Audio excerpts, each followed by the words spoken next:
opinion d'une femme sur les femmes. De Fanny Raoul. Texte de 1801.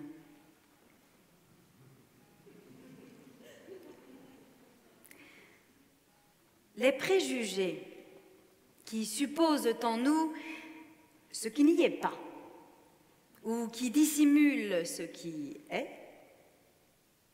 sont un obstacle aux découvertes et une source d'erreur. Condillac, de la manière d'étudier l'histoire, tome 1.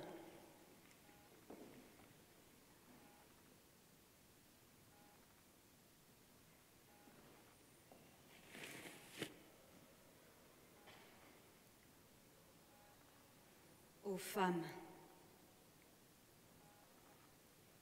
permettez que je vous dédie mon ouvrage.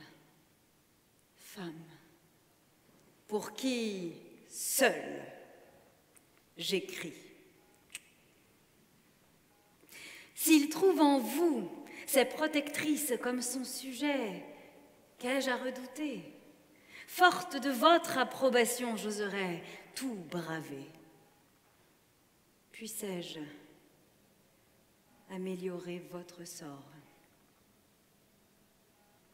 Plusieurs d'entre vous, ne le croyant pas si malheureux, s'étonneront du tableau que j'en fais.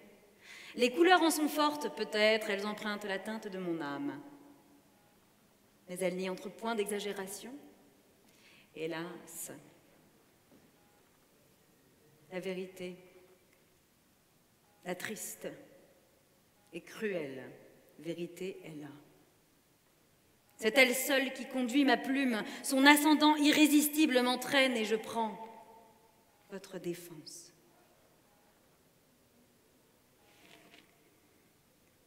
Peut-être l'injustice et la déraison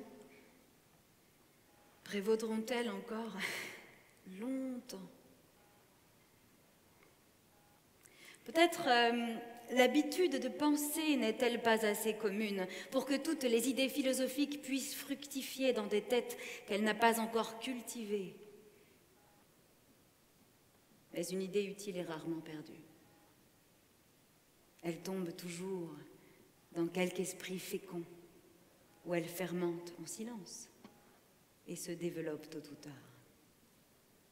Voilà l'encouragement des philosophes véritables. Leurs écrits peuvent être mal accueillis d'une foule frivole qui ne peut s'élancer au-delà de l'intérêt présent et immédiat. Mais n'eussent-ils produit leur effet que sur une seule lectrice, un seul lecteur? Leur succès est certain, parce qu'il y aura d'autres siècles après le leur. Quel que soit le sort de cet écrit, je recevrai une bien douce récompense de mon dévouement, si votre estime, femme, en devient le prix.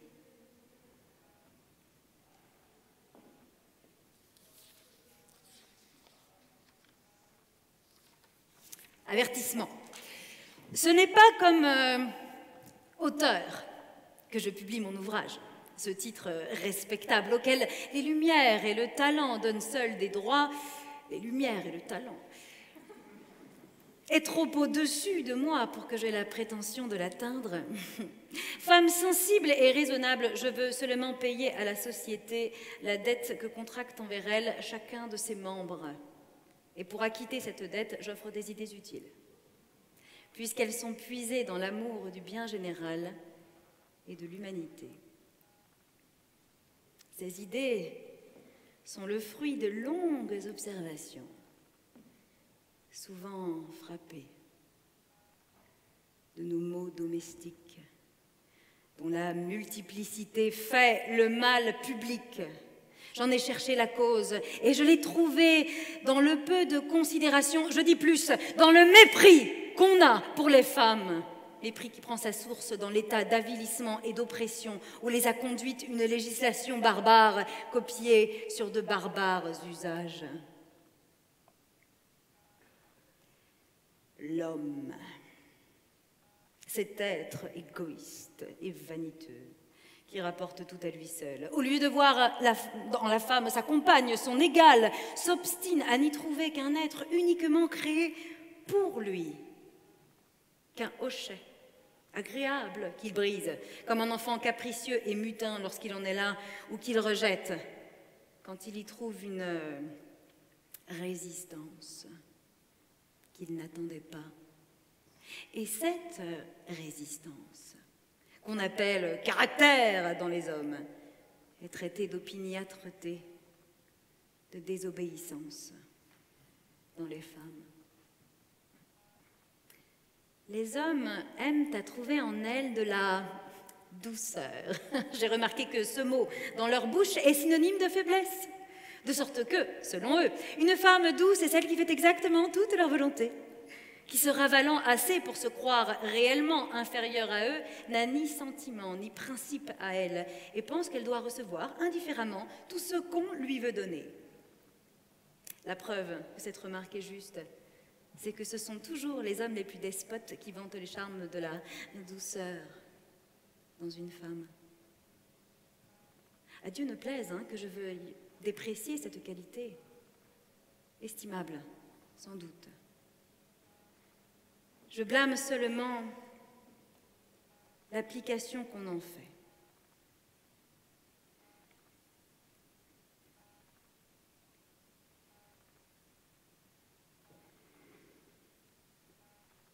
Cette fausse interprétation des mots fut toujours la cause des malheurs du monde.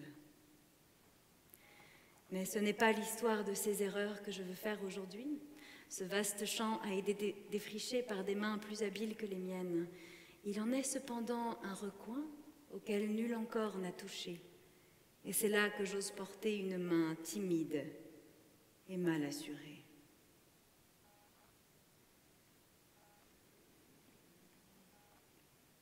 Si l'on rend mes efforts inutiles, si l'intérêt d'un sexe oppresseur l'emporte sur le cri de l'humanité, de la justice violée, je me rendrai du moins ce témoignage que j'ai plaidé leur cause, que né pour l'indépendance, je n'ai point fléchi sous le joug honteux de l'opinion, et que je n'ai point fait à la raison l'outrage d'adopter des préjugés qu'elle réprouve.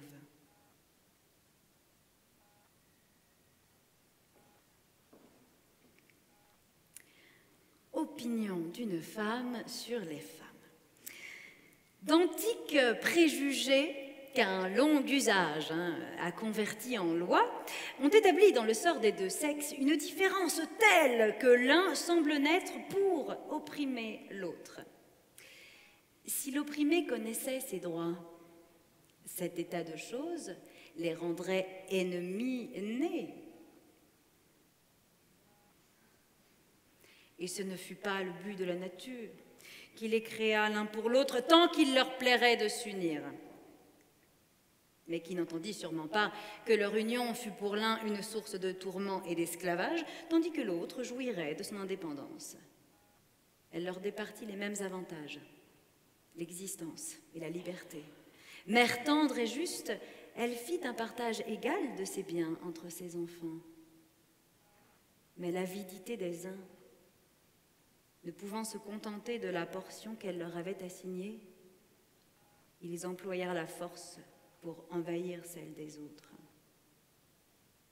Ainsi, les femmes furent esclaves des hommes.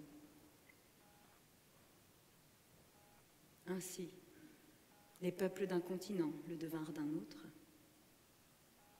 Ainsi, l'être pacifique le sera toujours de l'audacieux, partout du moins, où la sagesse et l'impartialité des lois ne viendront pas au secours de l'opprimé, partout où la voix de la raison et de l'humanité sera étouffée par les clameurs de l'injuste et du puissant. Partout, enfin, où l'on ne connaîtra d'autre autorité que celle du fort, d'autres règles que ses caprices, d'autres lois que sa volonté. Que dans les siècles d'ignorance, la force ait été la mesure des droits, qu'on y ait enrigé en principe que celui-là seul est digne de la liberté qui peut impunément la ravir à l'autre, que l'oppression la plus cruelle ait été la suite de cette fausse assertion. C'est le malheur des temps et non l'essence des choses. Malheur inévitable dans l'enfance du monde qui, pareil à celle de l'homme, dut méconnaître l'ascendant de la raison, mais qu'on ait consacré par des lois un état de choses que les lois sont destinées à faire cesser. L'être censé s'en étonnerait sans doute si les 1001 absurdités qui gouvernent le monde sous les noms sacrés de lois pouvaient faire naître encore le sentiment de la surprise. Mais si, en cela, rien n'étonne sa raison, tout y intéresse, tout y émeut son âme, si douloureusement affecté à l'aspect des victimes, sans nombre, de l'injustice et de l'opinion. Et si cet être censé était au rang des opprimés, il élèverait courageusement la voix et dirait à celles et ceux qui l'écoutent, « Il est temps, enfin, d'abattre cet échafaudage de préjugés absurdes et inhumains qui déparent le temple des Lumières et de la philosophie dont notre siècle s'honore d'avoir vu l'inauguration. » Prenant ensuite le temps froid et calme qui convient à la conversation, il entrerait en matière et commencerait ainsi. « C'est une erreur de voir dans la différence des sexes celle des droits parce qu'elle en entraînerait une dans les devoirs. Il n'en doit à cet égard exister d'autres entre eux que celles établies par les différentes sortes d'États entre les hommes. Par exemple, un général d'armée et un commerçant, un magistrat et un financier. Les subordonnés de ceux-ci, les soldats de celui-là, ont des devoirs bien différents à remplir. Mais leurs droits sont les mêmes. Tous sont égaux devant la loi. Tous jouissent du titre et des privilèges de citoyens. Chacun, lorsqu'il s'agit de son intérêt particulier, est indépendant de l'autre. Et la dissemblance ou l'inégalité des rangs disparaît devant celle des droits. De même, à l'aspect de celle-ci, devrait s'éclipser l'inégalité prétendue des sexes. On allègue, pour cause de l'asservissement des femmes, l'infériorité des forces physiques. Cette raison serait presque sans réplique parmi des sauvages. Je dis presque, car les Amazones, dont la valeur est inventée par les anciens, les femmes de Sparte et un grand nombre de paysannes qu'offrent nos campagnes, prouvent que l'éducation, plus encore que la nature, établit cette différence dans la force des deux sexes. Mais hommes, inconséquents et injustes, si les forces physiques étaient les seuls titres à la sagesse, au pouvoir, à la liberté et à l'égalité, combien d'entre vous jouissent de ces privilèges qui s'en verraient privés?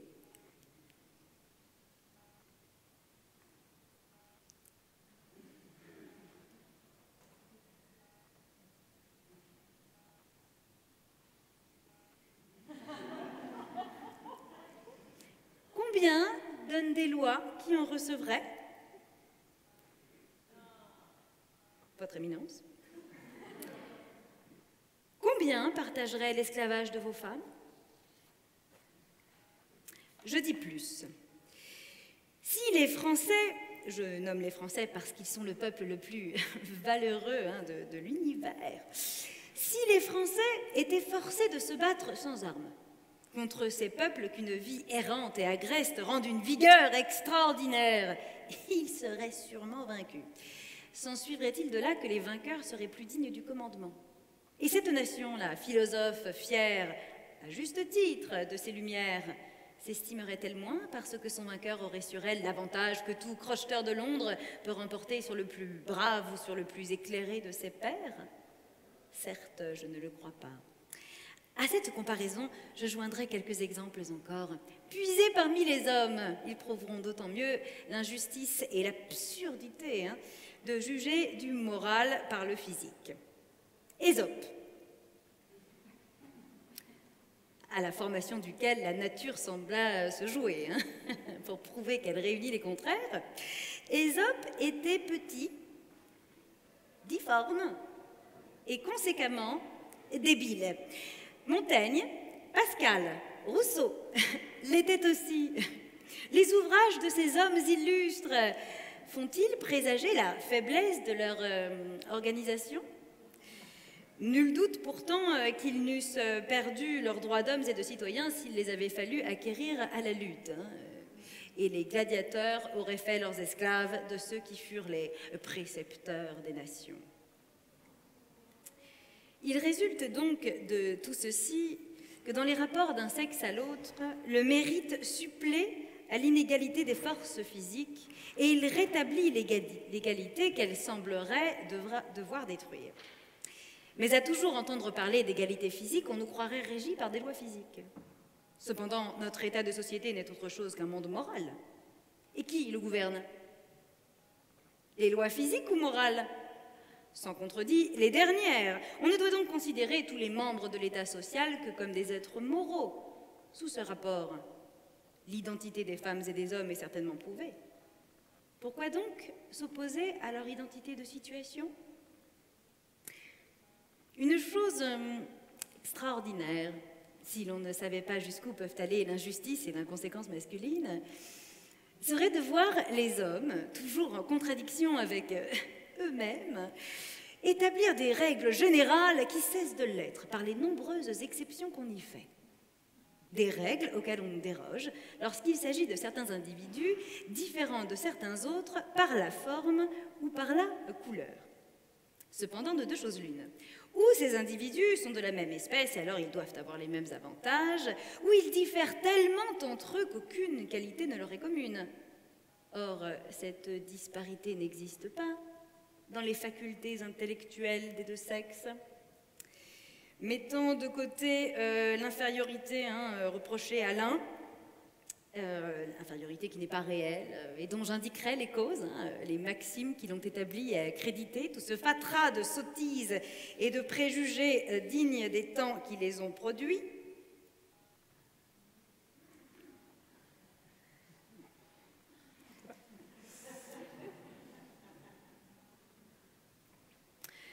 Je considère les femmes et les hommes dans l'état de nature. J'examine leur destination, leurs droits et leurs devoirs respectifs, et de cet examen, je tire la preuve de leur égalité naturelle, dont dérive nécessairement l'égalité civile. En effet, dans l'état de nature, comme dans l'état de société, quelle est la destination des deux sexes? La reproduction. Tous deux y concourent, tous deux ont donc une part égale à la création, puisqu'elle ne s'opère que par leur réunion. Et cette réunion, ne pouvant avoir lieu qu'alors qu'elle est volontaire des deux parts, à moins qu'on admette l'horrible abus de la force, ce qui n'établirait pas encore la supériorité de l'homme, car on ne sait pas à quel degré de résistance peut atteindre une femme animée par la haine et le désespoir. Il est donc constant que dans l'état de nature, les droits des deux sexes sont égaux. Et par la même raison que le concours des deux sexes est nécessaire à la formation et au maintien de la société, il est évident qu'ils doivent trouver dans cette même société une égale portion d'avantages. Et les lois qui assurent à l'un sa liberté et l'exercice de ses droits doivent aussi les assurer à l'autre. Cette égalité doit être reconnue et établie. Ou ce mot, égalité, et celui de justice n'offrent aucune idée distincte, mais seulement des sons confus et d'une interprétation arbitraire. On observera peut-être que l'importance des services rendus à l'État par chacun de ses membres est la mesure des droits qu'il y peut exercer, et que les femmes n'y ont rien à prétendre, puisqu'étant hors de la société, elles ne font rien pour elles. Mais Pourquoi sont-elles en dehors de cette société? Sûrement, elles ne s'en sont pas exclues elles-mêmes. Hein. Malgrera-t-on leur incapacité pour motif de leur exclusion? Je cherche vainement les preuves de cette incapacité prétendue, je n'en trouve aucune. Seulement, je vois que de ce qu'on les a toujours écartées des affaires, on en a conclu qu'elles n'étaient pas propres aux affaires. Singulière façon de juger et d'établir des principes. Hein. Je pense, moi, que ces principes devraient être basés sur des faits, seul moyen d'asseoir un jugement certain. Or, ces faits n'existent point. Les femmes n'ayant rempli pendant longtemps toutes les charges civiles et politiques chez aucun peuple du monde. On ne peut donc avoir la mesure exacte de leur habilité ou de leur incapacité à cet égard. On ne les a donc écartées de ces charges que par préjugés et intérêt, et non par raison. On ne les a donc bannies de la société que par la loi du plus fort, qui toujours entraîne avec elle la violation de tous les droits. Admettons un instant la solidité de l'objection que je suppose ici. Je prouverai par cette objection même que les femmes ont droit à certains avantages. Et je prouverai aussi que si elle était établie en principe, les hommes même ne pourraient plus prétendre à l'égalité entre eux, puisqu'il est de fait que tous ne travaillent pas également pour l'État et que les services des uns ne lui sont pas si essentiellement importants que ceux des autres. Par exemple, il est évident que différentes classes d'artisans ne le servent point d'une manière aussi utile, aussi importante que le magistrat intègre, que le médecin éclairé et sensible, que le négociant honnête et habile, que le philosophe.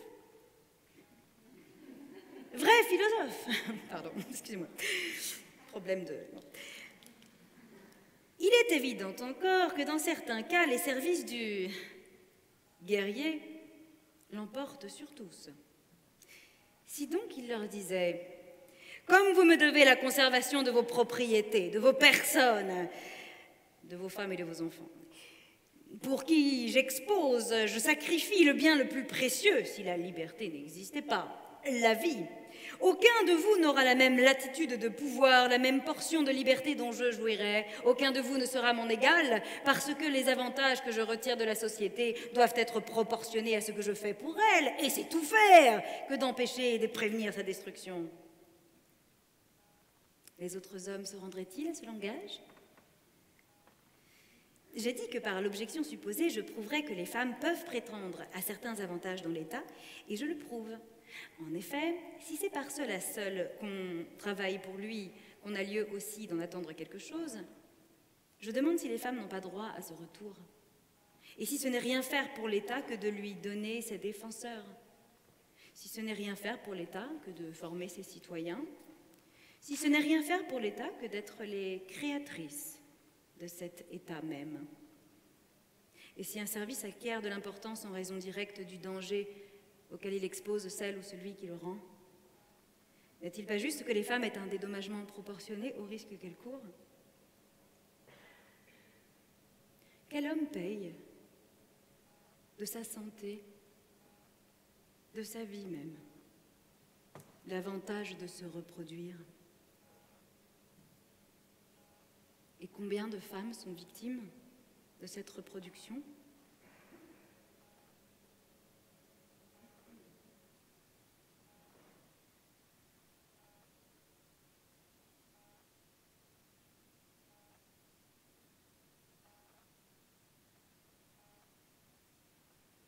Combien ne donnent l'existence qu'aux dépens de la leur?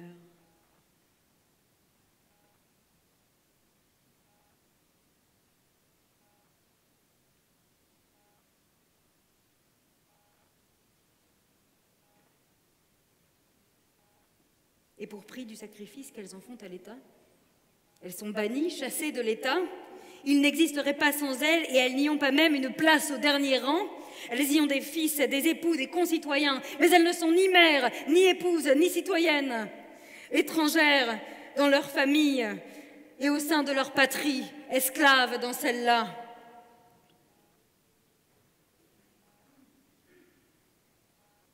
Nulles dans celle-ci,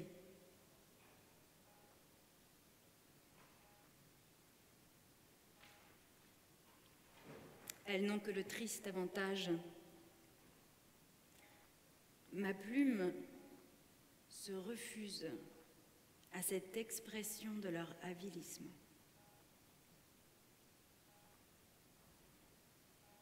Par quelle fatalité les femmes ont-elles été malheureuses chez tous les peuples du monde? Les uns, au plus affreux esclavage, joignent des mutilations cruelles.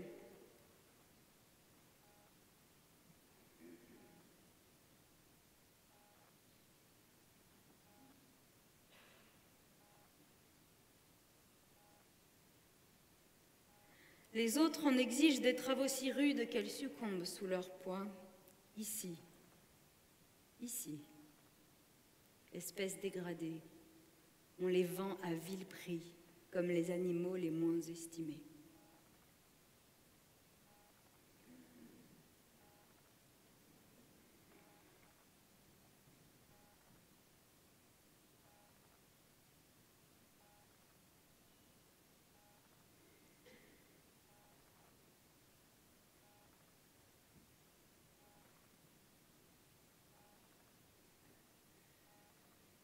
Là, père, époux ont sur elle droit de vie et de mort. Partout, enfin, les législateurs complices, provocateurs même, de la barbarie des hommes, semblent leur avoir dit « Vos femmes sont des êtres si peu importants, si nuls, que ce n'est pas manquer de morale encore, que de manquer envers elles de tout sentiment de justice et d'humanité. » Mais, me dira-t-on, en Europe, elles ne sont pas traitées de la sorte.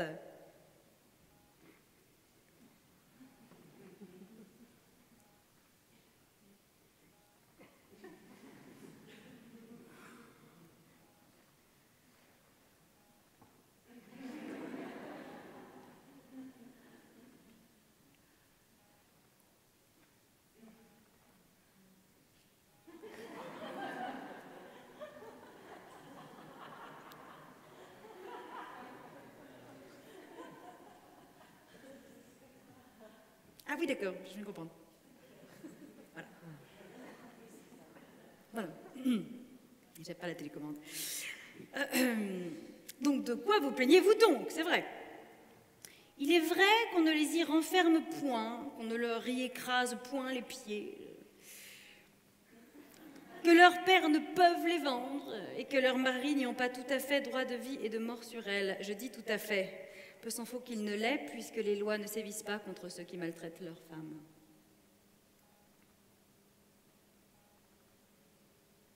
Combien?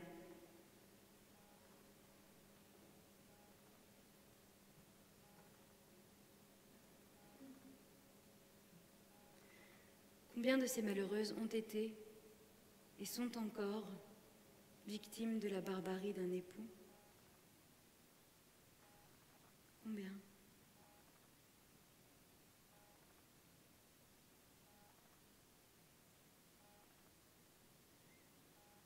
Combien dont les mânes gémissants réclament une juste vengeance? Consolez-vous, ombre plaintive.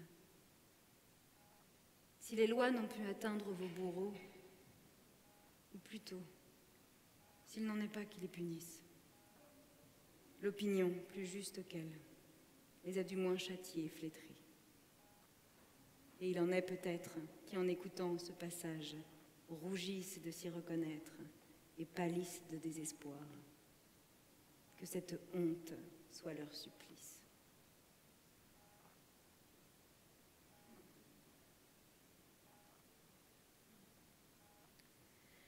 Il est remarquable de voir des philosophes s'attendrir sur le sort d'individus dont un espace immense les sépare, tandis qu'ils ne daignent pas s'apercevoir des maux de celles qu'ils ont sous les yeux. Proclamer la liberté des hommes noirs et river les chaînes de leurs femmes, dont l'esclavage est pourtant aussi injuste que celui de ces malheureux. Reconnaître ce dont on n'eût jamais dû douter, que les uns sont ainsi qu'eux sortis des mains de la nature, lorsqu'il semble oublier que les autres soient son ouvrage. L'idée d'assimiler les femmes aux noirs pourra paraître étrange, mais si cette comparaison est singulière, elle n'est du moins pas dénuée de justesse. Les femmes ne sont-elles pas comme ces infortunées vendues, par des pères avares à des tyrans souvent inhumains.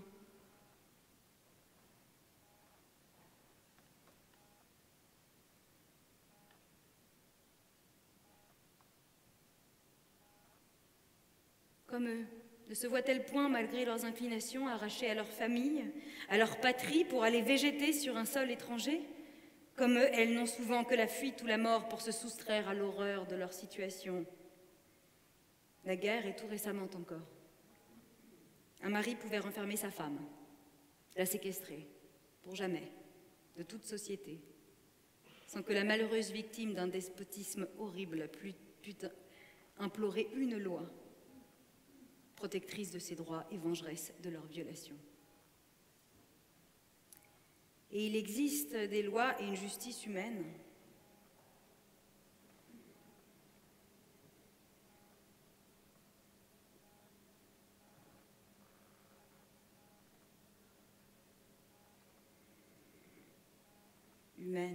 sans doute.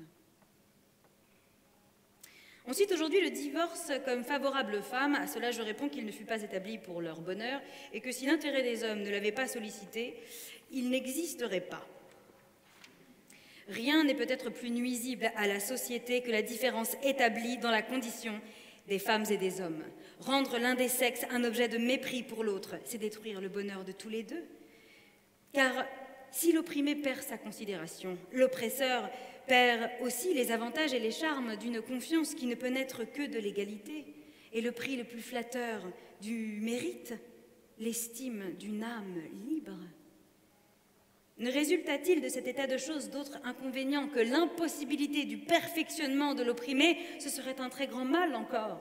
Or, ce perfectionnement est non seulement impossible, mais le contraire est inévitable, car le moyen le plus sûr d'avilir un ou plusieurs individus,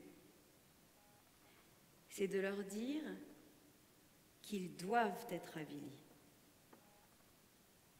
qu'ils veulent être avilis, qu'ils aiment être avilis, et de les traiter comme tels. Or voilà la triste dégradation que les préjugés ont opérée dans les femmes. En les condamnant à la dépendance, on les a nécessairement rendues dissimulées, car il ne peut pas y avoir franchise là où il n'y a pas liberté. Ayant affaire à des tyrans barbares que l'apparence du mécontentement pouvait irriter encore, elles ont dû paraître satisfaites de leur sort, afin de ne le pas aggraver par des murmures. Il a donc fallu qu'elles eussent le rire sur les lèvres quand leurs âmes se brisaient par la douleur. Et la fausseté leur a été non seulement utile, mais nécessaire, vitale. À force de leur dire qu'elles étaient faites pour l'esclavage, on est parvenu à le leur faire croire et à éteindre conséquemment en elles toute énergie et tout sentiment d'élévation. À force de les traiter comme si elles n'avaient pas de raison, on les a conduites à douter de leur raison. À force de leur interdire tous les moyens de la fortifier et d'en faire usage, on les a réduites à n'en point avoir. Et lorsqu'on les a eues façonnées de la sorte, oubliant qu'elles ne peuvent être que ce qu'on les a faites, on a dit « Les femmes sont faibles, pusillanimes, dissimulées, fausses, elles n'ont ni lumière, ni jugement, ni raison. Par conséquent, elles sont inhabiles à toutes les fonctions qui en exigent, incapables des occupations de l'esprit, etc. »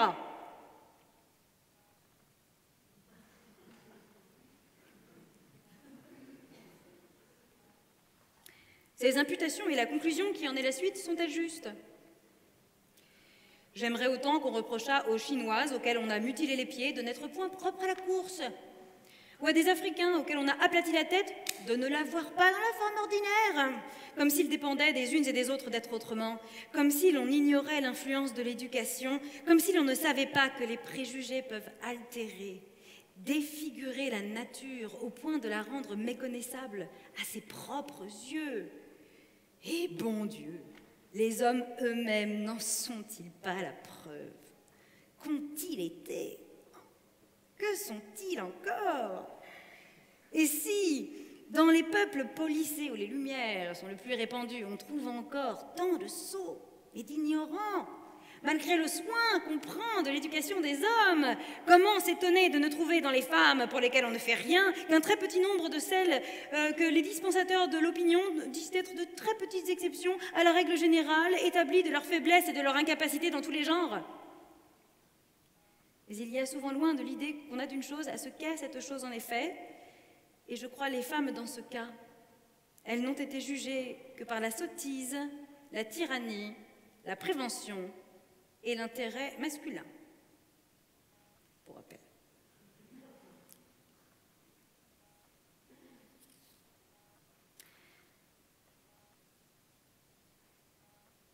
Partout où l'on n'attachera aucun prix à l'amour et l'estime des femmes, les hommes seront sans force, sans courage, sans élévation, parce qu'ils ne connaîtront ni la honte de rougir aux yeux d'un sexe dont on recherche l'estime, ni la douceur de mériter ses éloges et son intention.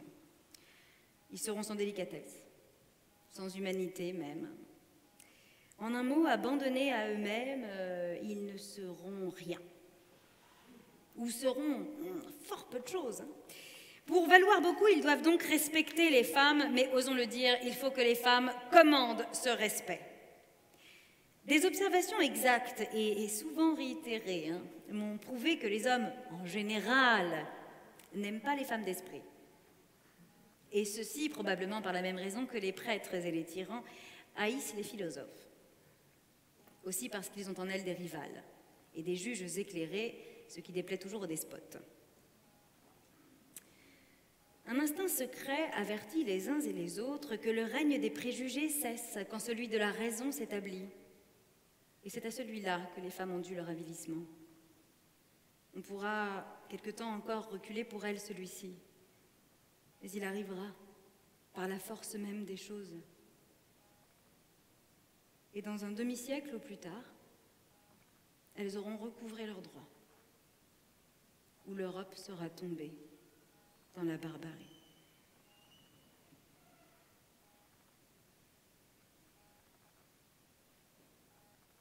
Qu'on ne s'imagine pas que je confonde ce qui ne doit pas être confondu. Qu'on ne s'imagine pas que je veuille faire les femmes, hommes, non. Que ceux-ci gardent le rang suprême, là, qu'ils soient guerriers. On ne leur disputera pas le pouvoir de s'entrégorger et de s'abreuver des larmes du sang.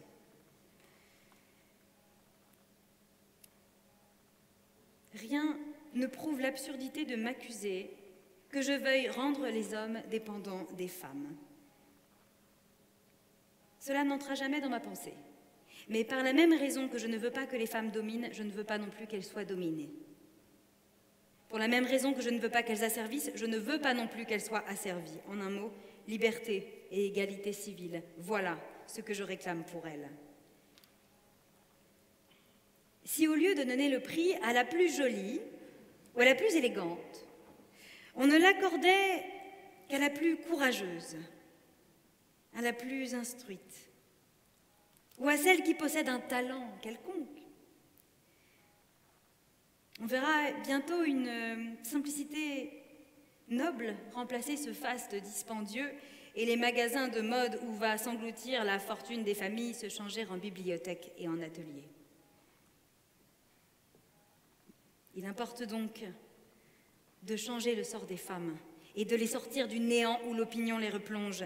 Je dis même que la réforme d'un peuple doit commencer par elle et que le législateur n'aura rien fait d'utile et de permanent s'il ne les rend garants de la Constitution nouvelle.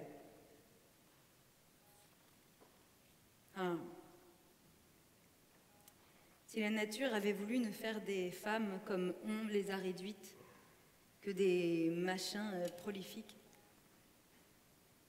elle ne leur eût pas donné les mêmes qualités morales qu'aux hommes.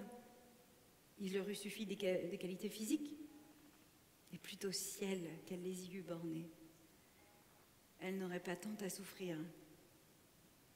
On l'a donc calomniée en défigurant son plus bel ouvrage. Ainsi se venge-t-elle de l'outrage fait à ses intentions, en répandant sur l'univers tous les crimes qui le désolent. Crimes qui disparaîtraient, peut-être, qui s'affaibliraient au moins si les femmes entraient pour quelque chose dans la balance politique et morale des peuples.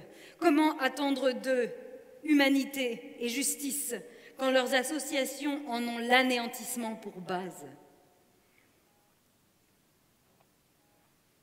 Mais il n'est pas loin, peut-être, ce temps heureux, ce temps où ces bases s'écrouleront et où l'on s'étonnera même qu'elles aient pu soutenir un instant l'édifice des sociétés humaines. Le vent nous femmes esclaves et brisons nos entraves, debout, debout, debout. Merci pour Fanny Raoul.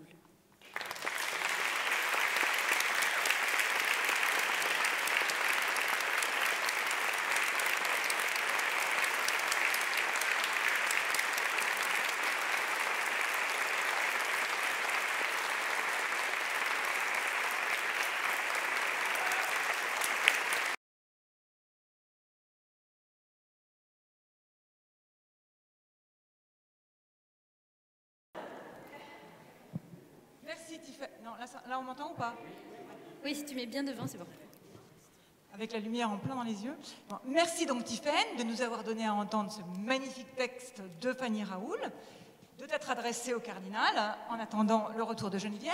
Et donc maintenant, on commence notre table ronde, débat, pour essayer de creuser un peu plus loin dans ce texte. Et alors, je ne suis pas sûre qu'il y ait vraiment besoin de beaucoup de présentations, donc je vais aller très vite pour présenter nos trois invités. Alors, Tiffany Day, actrice, on a vu, metteuse en scène, on a vu, autrice, féministe engagée, que nous avions donc eu l'occasion de rencontrer à l'occasion, en Sorbonne, à l'occasion des Contes à rebours qu'elle avait présentés et qu'a évoqué tout à l'heure Frédéric. Et si je ne me trompe pas, mais peut-être que je me trompe, son prochain spectacle, c'est le 26 avril au Café de la Gare, La Pérille Mortelle. La Pérille Mortelle, le 26 avril au Café de la Gare. Merci de la dire, parce que j'ai tendance à oublier. Je reste une femme. Donc oui, notez 26 avril, 21h, Café de la Gare. Ça va être une exceptionnelle pour survivre au second tour. Ensuite, Geneviève Fraisse. Alors, pas sûr non plus qu'il y ait besoin vraiment de présenter Geneviève Fraisse. C'est ce qu'on dit. On dit toujours, il n'y a pas besoin de présenter quand il y a tellement à dire et que c'est quelqu'un de tellement important qu'en fait, on veut s'excuser de dire presque rien. Mais enfin, je vais quand même rappeler que Geneviève Fraisse est une philosophe de la pensée féministe, une grande actrice de l'histoire des féminismes, qu'elle est directrice de recherche émérite au CNRS, qu'elle a publié de très nombreux ouvrages sur la pensée féministe. Je ne peux pas les citer tous, je dirais juste, sauf erreur de ma part, que le dernier en date, c'était le mois dernier. C'est À côté du genre, qui est paru, et ben voilà, elle va même vous le montrer, au PUF, en collection Quadrige. Et d'ailleurs, si À côté du genre, ou d'ailleurs le texte de Fanny Raoul, exhumé, réédité, on va avoir l'occasion d'en reparler, par Geneviève Fraisse, vous intéresse, vous avez des bons de commande à la sortie de l'amphithéâtre. Je pourrais presque être représentante de commerce. Et puis, troisième et dernière invitée, merci Geneviève, merci de nous avoir fait l'honneur et le plaisir d'être avec nous ce soir.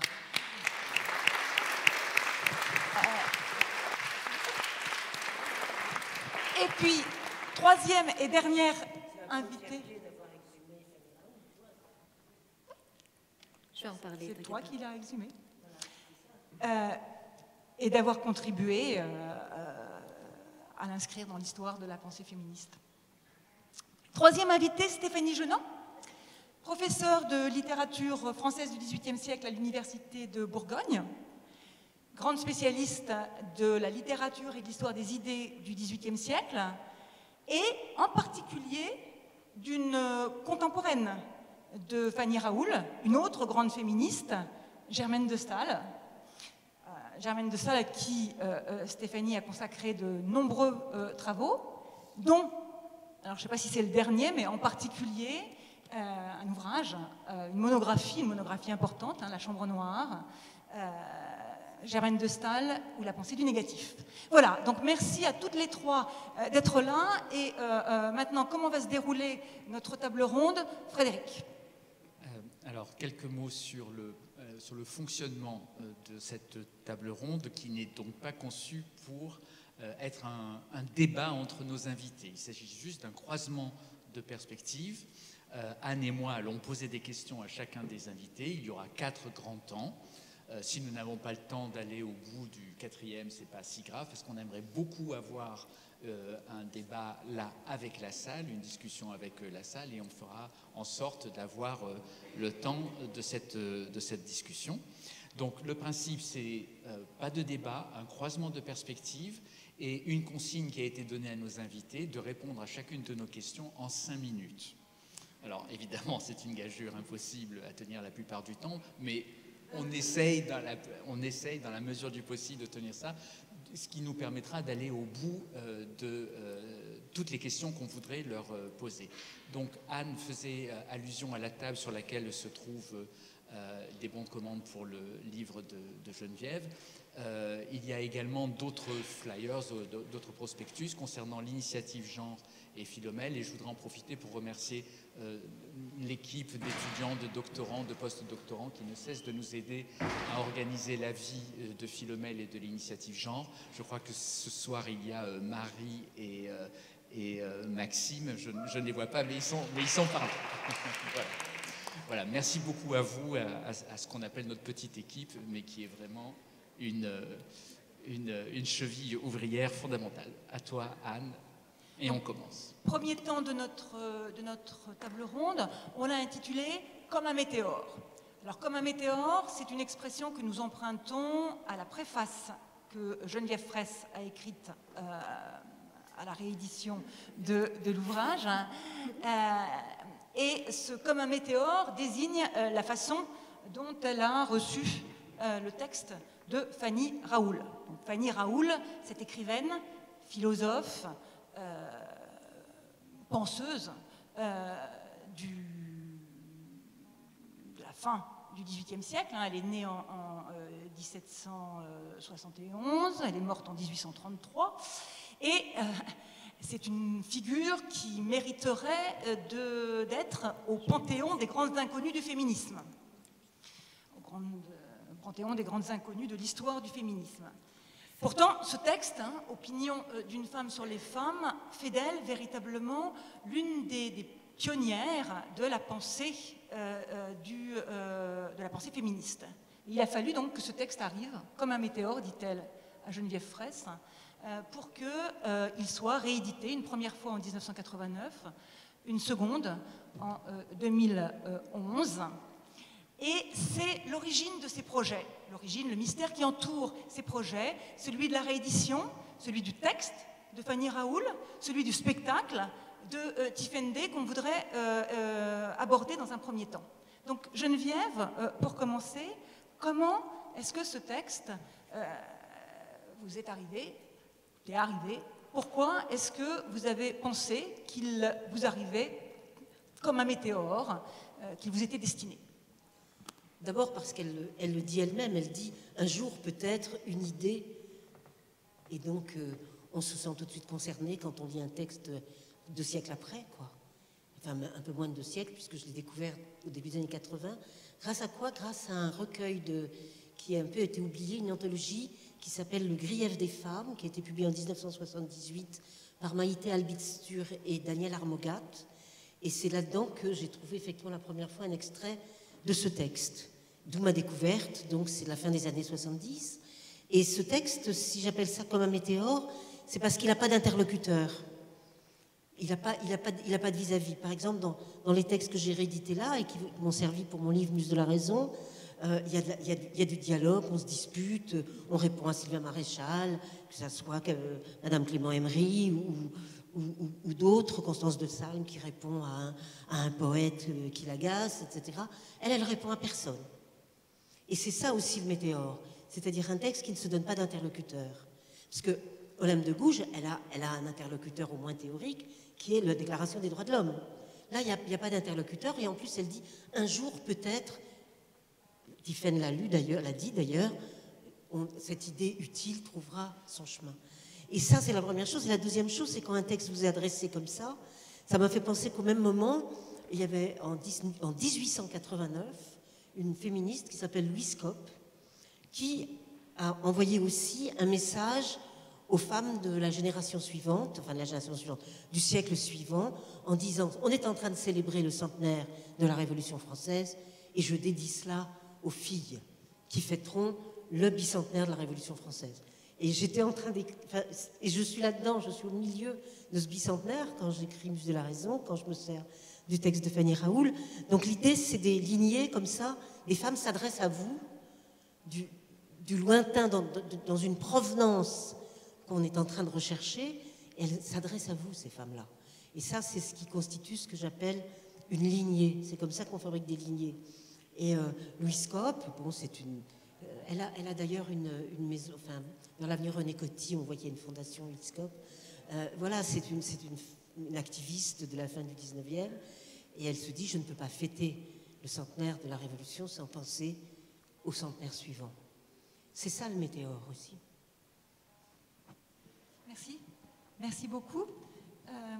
Est-ce que Stéphanie, en tant que spécialiste de la littérature, de l'histoire des idées du XVIIIe siècle, vous pouvez nous aider à replacer le texte de Fanny Raoul dans son contexte d'origine? Alors, ce texte voit le jour dans un moment à la fois déprimant et passionnant de l'histoire des idées et de l'histoire du féminisme, qui est justement le lendemain de la Révolution. Et ça fait, entre parenthèses, et c'est ça que j'ai trouvé aussi très réussi dans votre spectacle, Tiphaine, ça fait quand même un peu écho à ce qui se passe aujourd'hui chez nous, 220 ans plus tard, c'est-à-dire que la Révolution a été une fenêtre ouverte pour la première fois à la question du droit des femmes et du droit des dominés, on va dire en général, on en parlera tout à l'heure, question qui ne s'était jamais posée évidemment puisqu'on était dans un ancien régime où voilà, la force et les privilèges régnaient. Donc voilà, pour la première fois en 89, en inventant et en forgeant une déclaration des droits, une égalité des droits, on se pose la question du droit des femmes et on a d'abord, vous le savez, ouvert, fait la place aux femmes dans tous les clubs, la place dans la parole, etc. La Révolution commence par une belle histoire qui ouvre la place aux femmes et puis qui ensuite prend peur et referme 10 ans plus tard, en gros, les femmes, la place aux femmes. On leur referme la porte.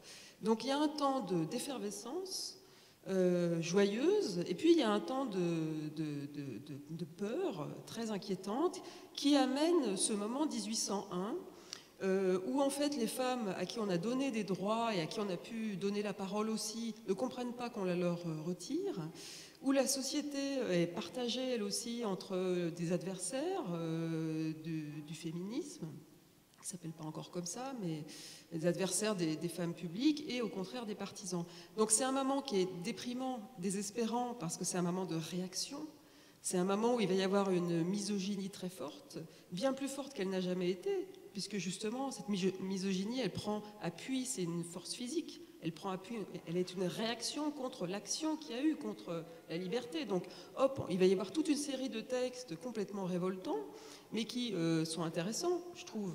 Un peu comme notre époque. Des fois, quand je suis trop désespérée, je me dis ça, je me dis, c'est intéressant. Sur le plan anthropologique, on vit un moment intéressant. Mais je me dis, on se dit la même chose pour ces années 1801, et vous voyez bien que politiquement, ça se traduit aussi par une refermeture de la liberté, qui a été aussi celle de la Révolution. 1801, 1802, c'est le consulat, Napoléon arrive, et la porte se referme sur toutes les libertés, et le Code civil va venir entériner la clôture de cette liberté des femmes. Imaginez-vous, en 1792, on autorise le divorce. Alors Fanny Raoul est très partagée, c'est intéressant d'entendre ce qu'elle pense sur le divorce.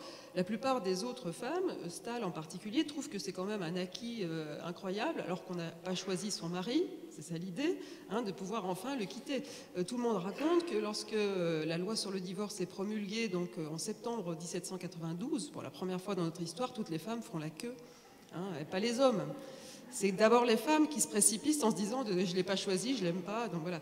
Et cette loi sur le divorce, cette autorisation sur le divorce, elle fracture la société. Elles font comme une espèce de tsunami passionnel, parce que d'un coup, si on a le droit de divorcer, il y a des débats. La France rentre dans une guerre, une croisade contre le divorce, qui a encore fait écho à toute une série de croisades sur les questions de famille, hein, qui sont les nôtres aujourd'hui. Est-ce qu'un homme va pouvoir aimer les enfants d'un autre couple, d'un autre homme que les siens, enfin des choses qu'on appelle nous familles recomposées, qui d'un coup apparaissent dans l'espace public. Donc c'est un temps de passion dans lequel le texte de Fanny Raoul s'inscrit de manière très intéressante. Hein, voilà. Merci beaucoup pour cette recontextualisation. Alors, plus de 2 siècles plus tard, Tiphaine, en tant qu'autrice, actrice, metteuse en scène, dramaturge, féministe engagée, comment est-ce qu'on reçoit un tel texte venu de si loin, plus de 2 siècles avant, et comment est-ce que il fait sens par rapport au travail d'aujourd'hui? Elle était une fois. En 2010, on faisait avec l'association Oser le féminisme, le collectif féministe contre le viol aussi, une grande campagne contre le viol. C'était la première importante là-dessus.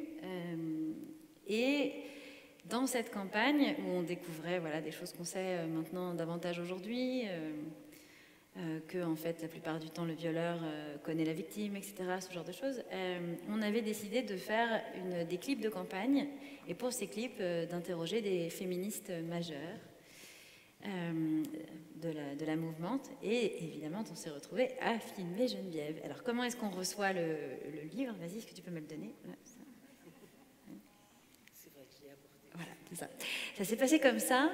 C'est-à-dire que donc c'était le tout début d'Oser le féminisme, et Geneviève me tend le livre en disant tiens, il y a ça qui vient de sortir, tu le mettras dans la bibliothèque d'Oser le féminisme. Et moi, je savais qu'il n'y avait pas de bibliothèque à Oser le féminisme, mais j'ai surtout rien dit. Et puis et donc je l'ai posé sur ma table de nuit, et c'est resté à côté de moi quelques semaines. On se regardait avec Fanny. Et puis je l'ai lu. Et là, effectivement, j'ai trouvé ça très juste, l'idée de la météore, parce que je l'ai lu à voix haute tout de suite. Et il y avait un truc immense. J'étais dans mes toutes premières années de féminisme, j'étais bébé féministe. Et en fait, je découvrais qu'on avait des grandes sœurs, qu'on avait des pionnières. Enfin, je savais qu'on en avait en 70. On en avait qui s'étaient battues pour le droit de vote. Elle venait de plus loin encore, et à l'époque, je n'avais jamais entendu parler de l'Inde de Gouges. Enfin, je veux dire, c'était un autre temps. Je découvrais le mot clitoris. Voilà, et en fait, bah oui, on a vécu de ce temps-là. Et donc, en fait, j'ai ri, j'ai pleuré. J'ai vraiment ri, j'ai vraiment pleuré. Et j'ai eu l'impression que c'était une amie, tout de suite, que c'était une copine. J'ai vu son courage immense. Moi, je commençais déjà à écrire des textes en tant qu'artiste féministe, et j'avais déjà compris que je devais n'écrire que pour les femmes. Parce que dès que j'écrivais en pensant comment est-ce que les autres hommes vont réagir, bah forcément, t'écris rien. Parce que les gars, ils sont vexés quand tu leur dis de t'appeler madame. Donc tu peux rien écrire. C'est là, ah, ça va les vexer, ah voilà aussi, ah bah, et on dit rien. Et donc, je m'étais déjà dit, en fait, écrit que pour nous. Et puis eux, ils réagiront comme ils réagissent, voilà. Et en fait, je n'osais pas le dire encore. Et ça commence comme ça. C'est pour les femmes seules que j'écris. La meuf, elle n'y va pas par 4 chemins. 1801. Extraordinaire, quand même. Et donc, ouais, ça, et énormément de choses. Par ailleurs, parenthèse, mais sur le divorce, elle est pour, hein. Elle est carrément pour. Ce qu'elle dit, c'est que tout le monde prétend que c'est une évolution pour les femmes. Alors, certes, mais s'il existe, c'est parce que ça arrange des mecs. C'est ça qu'elle dit. Et c'est vrai, évidemment. Et en plus, elle dit que les femmes ont très peu à y gagner, étant donné qu'elles n'ont pas le droit de partir avec la thune qu'elles ont apportée dans le mariage avant. Donc ça veut dire qu'elles peuvent repartir qu'avec un autre tyran, en fait. Et donc, je trouve ça hyper intéressant. Mais voilà, elle va très très loin. En même temps, pardon, je me permets de te couper, mais en même temps, c'est vrai que c'est passionnant parce que les hommes n'ont pas besoin du divorce pour quitter une femme. C'est pour ça que c'est les femmes qui font la queue. Et c'est pour ça que quand on l'interdira en 1816, c'est contre les femmes. Et elle a un point de vue, moi je suis très contente qu'on en parle, parce qu'elle a un point de vue complètement paradoxal par rapport, moi je vois par exemple, je viens de relire là Stendhal d'Estudes de Tracy et Sénancourt, ils sont pour le divorce, pour les femmes. Ils ont compris que c'était à l'avantage des femmes. Même si elle a raison de dire que la suite de l'histoire est moins drôle, sauf que les hommes, ils ont trouvé le moyen de partir sans avoir besoin de passer par la loi. Ce qu'elle explique, c'est que ça arrange les hommes quand même, parce qu'il y en a qui ont envie de se débarrasser d'une femme infertile et de ne pas avoir des bâtards. Et qu'on est aussi dans un moment comme ça. Enfin voilà, juste de manière complètement officielle, se débarrasser définitivement, notamment pour des riches, où c'était quand même un peu mal vu de complètement se barrer. Mais en tout cas, oui, c'est vrai que concrètement, soit elle partait pauvre, soit elle partait avec un autre gars. Donc avec un autre propriétaire. Et c'est ça qu'elle dit, sachant que... Donc voilà, moi je reçois ça. Je me dis tout de suite qu'il faut que j'en fasse un spectacle, qu'il faut que nous connaissions sa voix, que si on ne la connaît pas, c'est un scandale. Et je vois à quel point, et c'est pour ça que j'ai voulu la faire, on en parlera après, mais que j'ai voulu la faire avec une mise en scène actuelle, c'est-à-dire qu'avec des éléments de costume qui rappellent un peu, mais quand même, en fait, c'est aujourd'hui et il y a un PowerPoint et machin. C'est parce qu'en fait, tout de suite, je vois la résonance et je vois qu'elle fait ce qu'on fait, nous, tout le temps. C'est-à-dire qu'elle prend des préjugés, elle prend des idées reçues de gros masculinistes, et puis elle va redétricoter tout ça pour montrer à quel point c'est absurde. Et c'est vraiment, et c'est à la fois l'alliance de la raison et de la sensibilité. Elle le dit dès le début, c'est-à-dire qu'elle ne renie pas le fait qu'elle est humaine et qu'elle va travailler avec les deux. Enfin, je trouve que c'est extraordinaire. Et en fait, à l'époque, je ne sais pas encore qui c'est. Et donc je vais me renseigner, je vais voir qu'il y a Christelle Brunet qui est une historienne qui a fait un mémoire sur elle, qui n'est pas publié. Donc je vais aller à la bibliothèque de Paris 8, passer des heures à lire ce mémoire, à noter et à la découvrir. Et elle a une vie dingue, donc je ne sais pas, peut-être j'en parle un peu plus tard, ça fait bien 5 minutes là.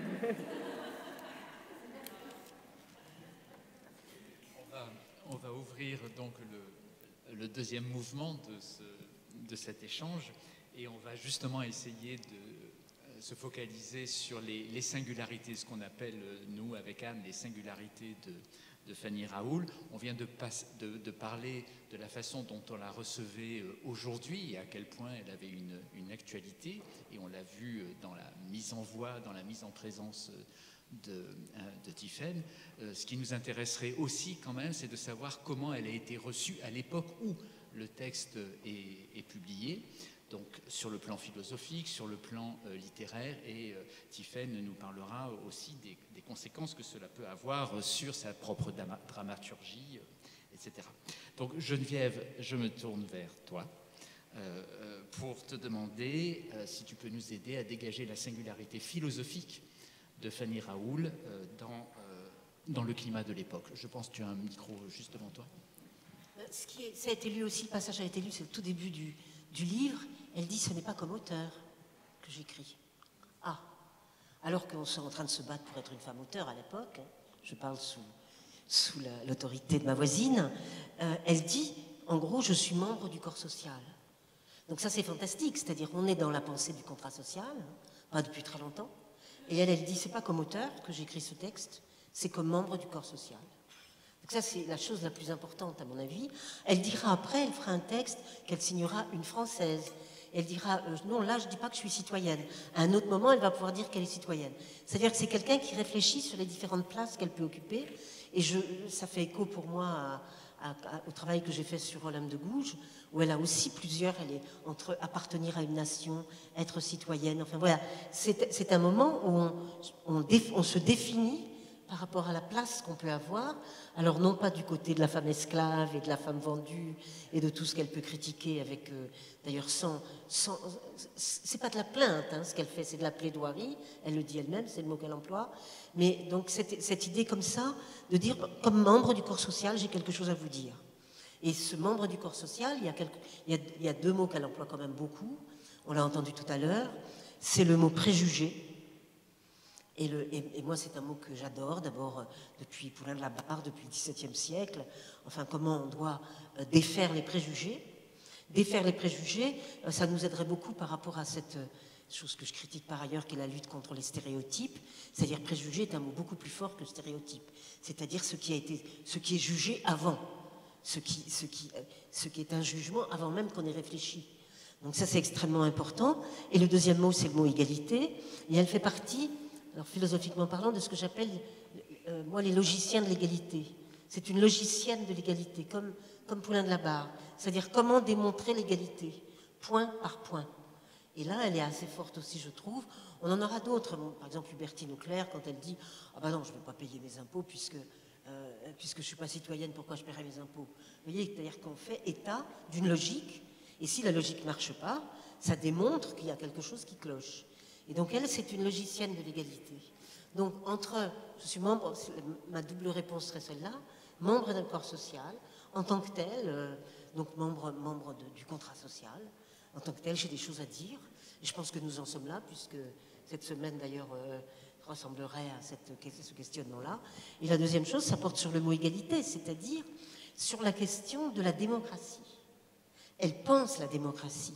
Et on l'aura parce qu'à la toute fin, je ne sais plus si c'est un passage que tu as lu ou pas, où elle dit, bon, il y a les droits civils, mais il n'y aura pas de droits politiques si on n'a pas les droits civils. Enfin, comment ça s'articule, le civil et le politique? Et là, je la trouve très très forte, parce qu'on est à l'époque, effectivement, il va y avoir le Code civil arrive, 3 ans plus tard, et avec cet article 7 du Code civil qui dit « Est citoyen toute personne jouissant de l'ensemble de ses droits civils ». Ah oui, mais les femmes, elles ne jouissent pas de l'ensemble de leurs droits civils. Donc, elles ne sont pas citoyennes. On ne va pas le dire. Et c'est ça aussi, toute son analyse de l'exclusion. Donc, c'est ces 3 choses. C'est à la fois le membre du corps social, l'égalité démocratique et ce rapport entre le civil et le politique qui seul peut permettre une pensée de l'égalité démocratique. Merci. Stéphanie, du point de vue de la spécialiste de la littérature de l'époque que vous êtes, comment vient-elle s'inscrire dans la littérature de l'époque, dans le moment littéraire, le moment politique en même temps de l'époque? Alors, ce texte est vraiment un très bon texte. Quand on le lit, c'est un choc qu'on peut avoir, parce que je vous disais tout à l'heure c'est une période où fleurissent les pamphlets, les polémiques, et donc il y a énormément de littérature féminine et misogyne à cette époque, et tous les textes ne sont pas toujours de qualité. Parce que justement, ils sont des fois écrits dans la circonstance, ils sont écrits dans la passion. Fanny Raoul, ça a été un vrai choc pour moi, la lecture. Elle écrit en ayant parfaitement en tête, c'est une femme qui a donc 30 ans, ce qui à l'époque, la femme de 30 ans, certains ont dit que c'était le début de la fin, mais elle n'est plus tout à fait jeune, c'est quand même quelqu'un c'est un âge de maturité, je veux dire. Je sens des désespoirs dans la salle. C'est un âge de maturité à son époque, en fait. C'est milieu à peu près de sa vie. Et elle a surtout en tête très clairement les préjugés qu'on a contre une femme à son époque qui écrit. Quels sont-ils, ces préjugés? Principalement, la femme est trop sensible, trop sentimentale, trop dans l'affect. Et donc, Fanny Raoul va commencer son texte en disant « Moi, je vais vous faire part de mon témoignage. Ce texte, il n'est pas un texte abstrait, il est le récit d'une expérience. Donc, je me revendique comme étant un sujet sensible. » Mais cette sensibilité, ce souvenir, ce témoignage, je vais m'en extraire, je vais m'en éloigner pour pouvoir raisonner à partir de ce que j'ai vécu. Autrement dit, elle part du préjugé selon lequel la femme ne serait qu'affect pour s'en libérer. Deuxième qualité littéraire qui est assez remarquable, elle sait qu'on reproche aux femmes, on l'a bien entendu tout à l'heure dans le spectacle de Tiphaine, de manquer de raison. Et donc, elle va construire un texte extrêmement argumenté. Ce texte est une machine démonstrative qui, du coup, inclut toutes les parfaites techniques rhétoriques d'une démonstration, c'est-à-dire qu'elle inclut régulièrement les arguments de l'adversaire. Vous avez toujours « vous allez me dire que »,« on me répondra que », etc., ce qui est des techniques éprouvées à l'époque. Elle va aussi, comme dans toute bonne démonstration, faire l'archéologie méthodique des préjugés. Elle ne va pas nous dire « j'ai entendu », hop, elle va remonter, prendre des exemples, et elle va, alors ça c'est la troisième qualité géniale, parce qu'on dit que la femme, elle est trop prisonnière de ce qu'elle vit, elle n'est pas capable de prendre de la distance, elle va en plus, alors là c'est la cerise sur le gâteau, faire preuve d'humour dans son texte. C'est un texte, on l'a très bien entendu, très offensif, qui se paye au passage les grandes figures tutélaires dont Rousseau, qu'elle cite, alors que vous savez que Rousseau c'est la Bible quand même malgré lui, parce que c'est très compliqué le rapport de Rousseau aux femmes, bien plus que ce à quoi on l'a caricaturé. Et elle se fait, non mais je veux dire, on pourra en parler, c'est un autre sujet, elle se fait à Rousseau quand même, hein, justement.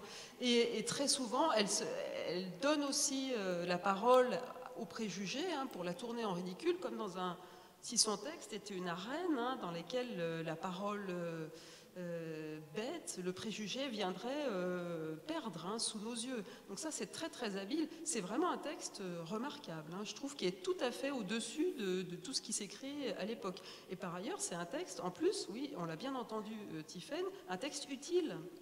Elle dit, il faut que les choses changent, il faut qu'il y ait un avant et après.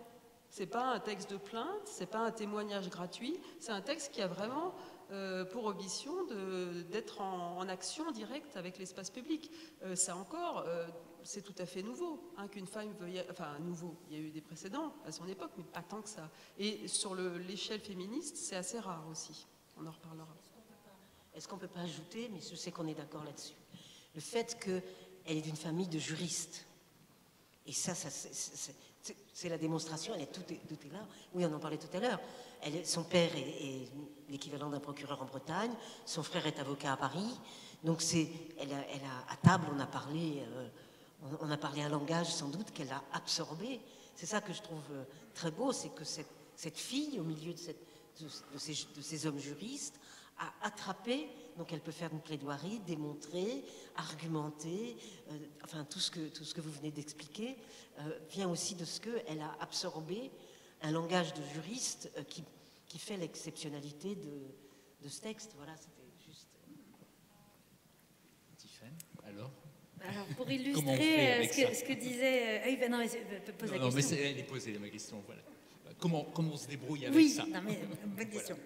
Alors, moi, quand je reçois la météore, je me demande, donc je sais que je vais porter cette voix-là, je sais que toujours on y met de soi, on ne peut pas s'en empêcher, mais je veux savoir davantage qui c'est. Et donc, je vais lire ce mémoire, et là, effectivement, je découvre une femme donc, qui a grandi dans une petite bourgeoisie en Bretagne.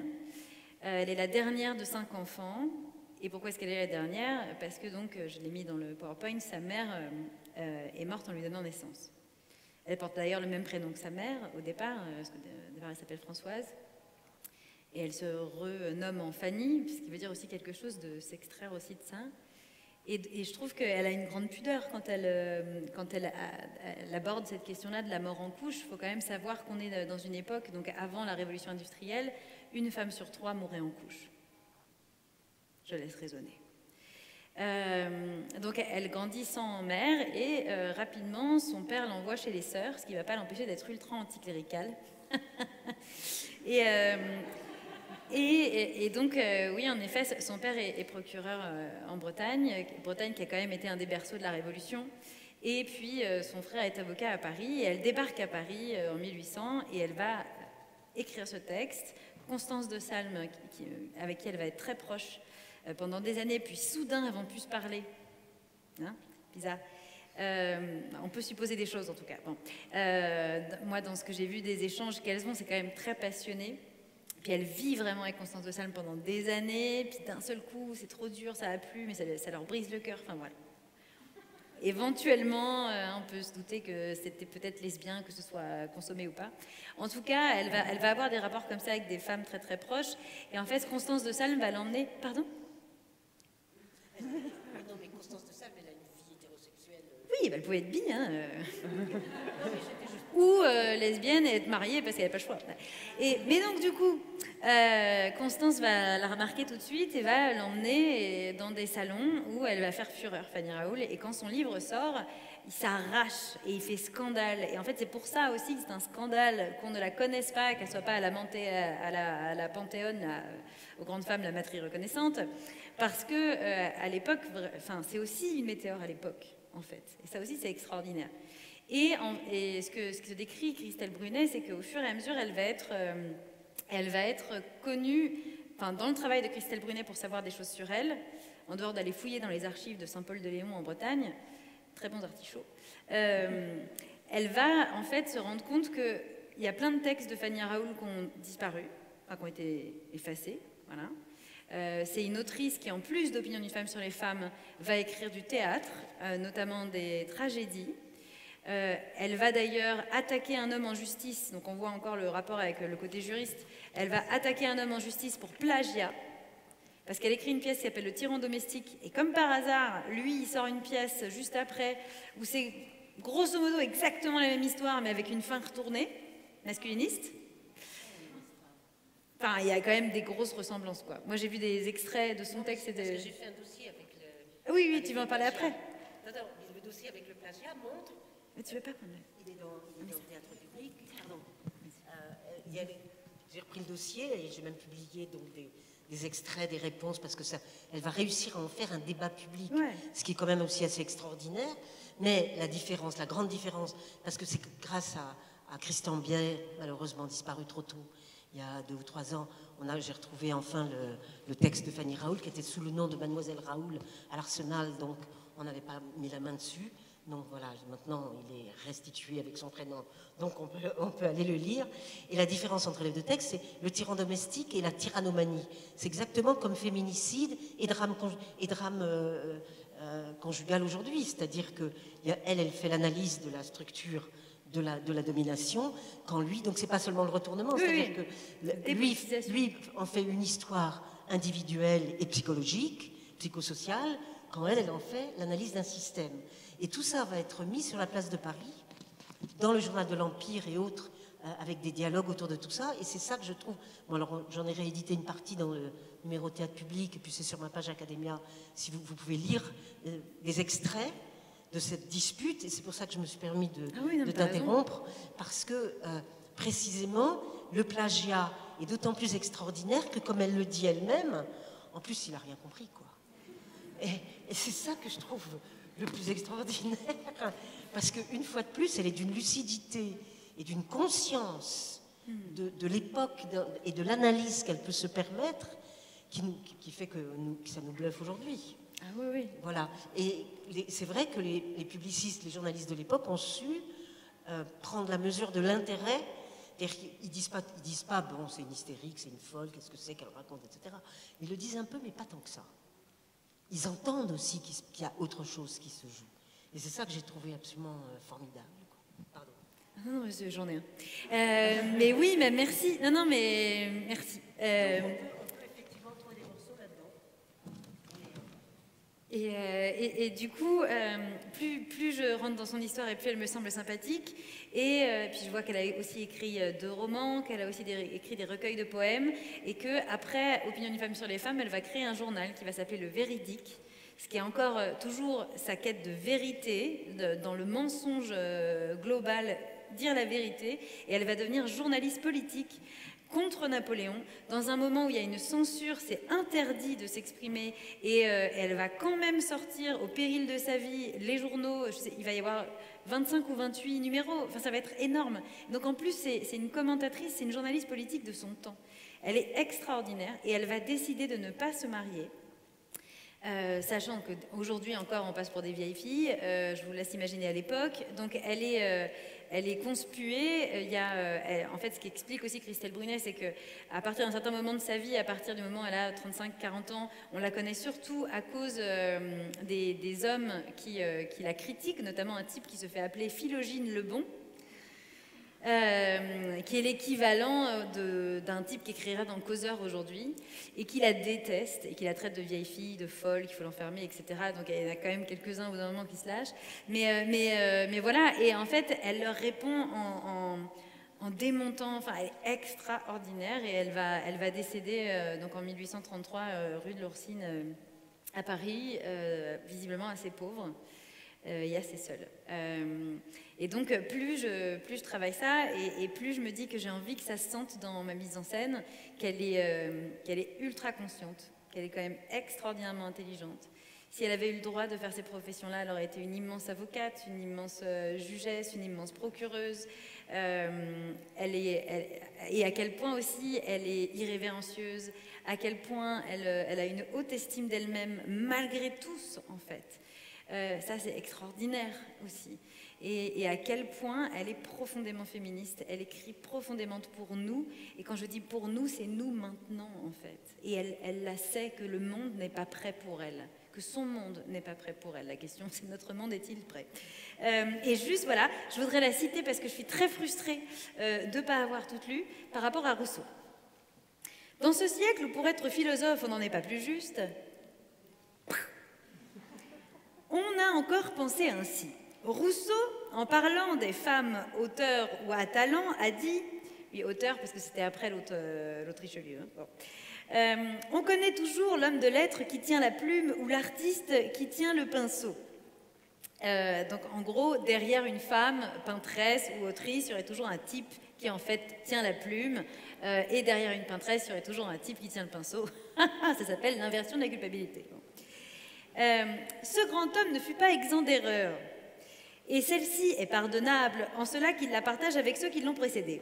Mais on commence à croire qu'une femme peut elle-même écrire ses ouvrages et que pour se faire une réputation littéraire, elle n'a pas besoin qu'on lui abandonne les lambeaux de la médiocrité. C'est pas bien dit ça. Pour preuve, je pourrais citer ici plusieurs femmes reconnues, malgré d'injustes et absurdes préventions, pour autrices des écrits, ben je traduis, hein, qu'elles ont publiés. Et donc là, elle va faire œuvre de matrimoine et de sororité, tels que les Graffini, les Jacobini, les Beauharnais, les Montenclos, les Bourdic, les Dufénois, les Genlis, les Staël, les Pipelet, tels que beaucoup d'autres sans doute, que j'ai le malheur d'ignorer. Elle sait déjà qu'elles sont effacées par l'histoire. Elle sait déjà qu'elle sera effacée par l'histoire elle-même. Et auquel je paierai avec le même plaisir le juste tribut d'éloge qu'elle mérite. Femmes, l'injustice et l'envie vous poursuivront peut-être encore, mais vous les forcerez au silence. Merci. Dans la tête à Rousseau. Merci beaucoup Tiffaine. Et on continue. Troisième temps de notre débat qui n'en est pas un. On va maintenant se focaliser sur un aspect de ce texte, assimiler les femmes au noir. Ça, c'est une citation de Fanny Raoul, c'est l'expression qu'elle utilise, qu'a citée, qu'a lue, qu'a dit Tiffaine tout à l'heure. Et c'est une expression donc qui... alors l'expression elle-même vient une fois, mais de façon récurrente dans le texte. Fanny Raoul compare le sort des femmes à l'esclavage des Noirs. Alors, lu, entendu aujourd'hui, ça sonne comme l'un des aspects les plus novateurs de ce texte, en ce qu'on y entend pratiquement une sorte de prélude aux études intersectionnelles, qui sont aujourd'hui sur le devant de la scène et de la pensée théorique féministe. Donc, un tel parallèle, il interroge nécessairement. Et donc, je me tourne d'abord vers Stéphanie. Comment est-ce qu'on peut penser le contexte politique, littéraire, intellectuel, dans lequel ce discours sur l'esclavage est tenu? Alors, en réalité, ce parallèle, alors, vous avez raison, c'est ce qu'on appelle aujourd'hui, entre autres, l'intersectionnalité, mais il est fait par la plupart des penseuses du féminisme, puisque Beauvoir le fait aussi, hein, on s'en souvient à l'ouverture du Deuxième sexe, hein, elle fait un parallèle explicite entre la condition des femmes et la condition des Noirs aux États-Unis dans les années 50, lorsqu'elle écrit. Mais si on remonte effectivement au point de départ de notre histoire moderne, en tout cas, le parallèle est fait en France assez tôt aussi. Il est fait par Olympe de Gouges, qui milite aussi bien pour l'égalité des droits des femmes que pour l'abolition de l'esclavage, qui lui inspire toute une série de pièces de théâtre en particulier. Hein. Olympe de Gouges est aussi une dramaturge très engagée sur le plan abolitionniste. Staël le fait aussi, Germaine de Staël, qui est d'autant plus de mérite, entre guillemets, d'être abolitionniste que son père, Necker, comme tout bon bourgeois de l'époque, est un grand actionnaire de la Compagnie des Indes, c'est-à-dire qu'il réussit l'exploit moral de détenir un capital dans une compagnie dont il va se séparer parce qu'il est en désaccord éthique avec les, je dis ça dans la langue d'aujourd'hui, mais vous voyez, il se dit on ne peut plus aujourd'hui cautionner un commerce qui enrichit les actionnaires au prix de l'esclavage et donc de la négation des droits d'une partie de l'humanité. Ils ne sont pas hyper nombreux à le faire. Ce qui explique que l'abolition de l'esclavage est un des ratés de la Révolution. Un de plus, on pourrait dire, parce qu'à partir du moment où on ouvre la porte de l'universel, il y a une petite note de bas de page en bas qui est d'universel, sauf pour ceux qu'on exclut. Alors ça explique aujourd'hui le ressentiment et les malentendus compliqués que suscitent les Lumières, hein, parce qu'on dit oui mais les Lumières, elles ont laissé derrière elles la moitié de l'humanité. C'est pas faux. C'est plus compliqué que ça, mais de fait, la Révolution rate l'émancipation universelle puisqu'elle laisse, et les esclaves, elle laisse les minorités, en fait, elle laisse des sans-droits, où elle crée, où elle officialise, plus exactement, des sans-droits. Donc, lorsque Fanny Raoul dit, vous l'avez cité tout à l'heure, cette phrase, hein, comment des philosophes, parce qu'elle incrimine explicitement les penseurs de l'époque, les Lumières, donc comment des philosophes peuvent-ils, dit-elle, proclamer la liberté des nègres, vous savez c'est le mot de l'époque hein, bien sûr, et river les chaînes de leurs femmes. Alors là elle fait allusion à une espèce de premier progrès quand même de la Révolution, qui va abolir assez tardivement l'esclavage, pas en 89, hein, mais en 94, une fois que les colonies françaises et européennes, dans lesquelles beaucoup de gens ont des intérêts économiques qui vont freiner l'émancipation, ils ont dit émanciper les colonies, mais qui va travailler? Vous voyez bien, les intérêts du capital entrent en contradiction avec le droit. Ce n'est pas non plus une problématique nouvelle.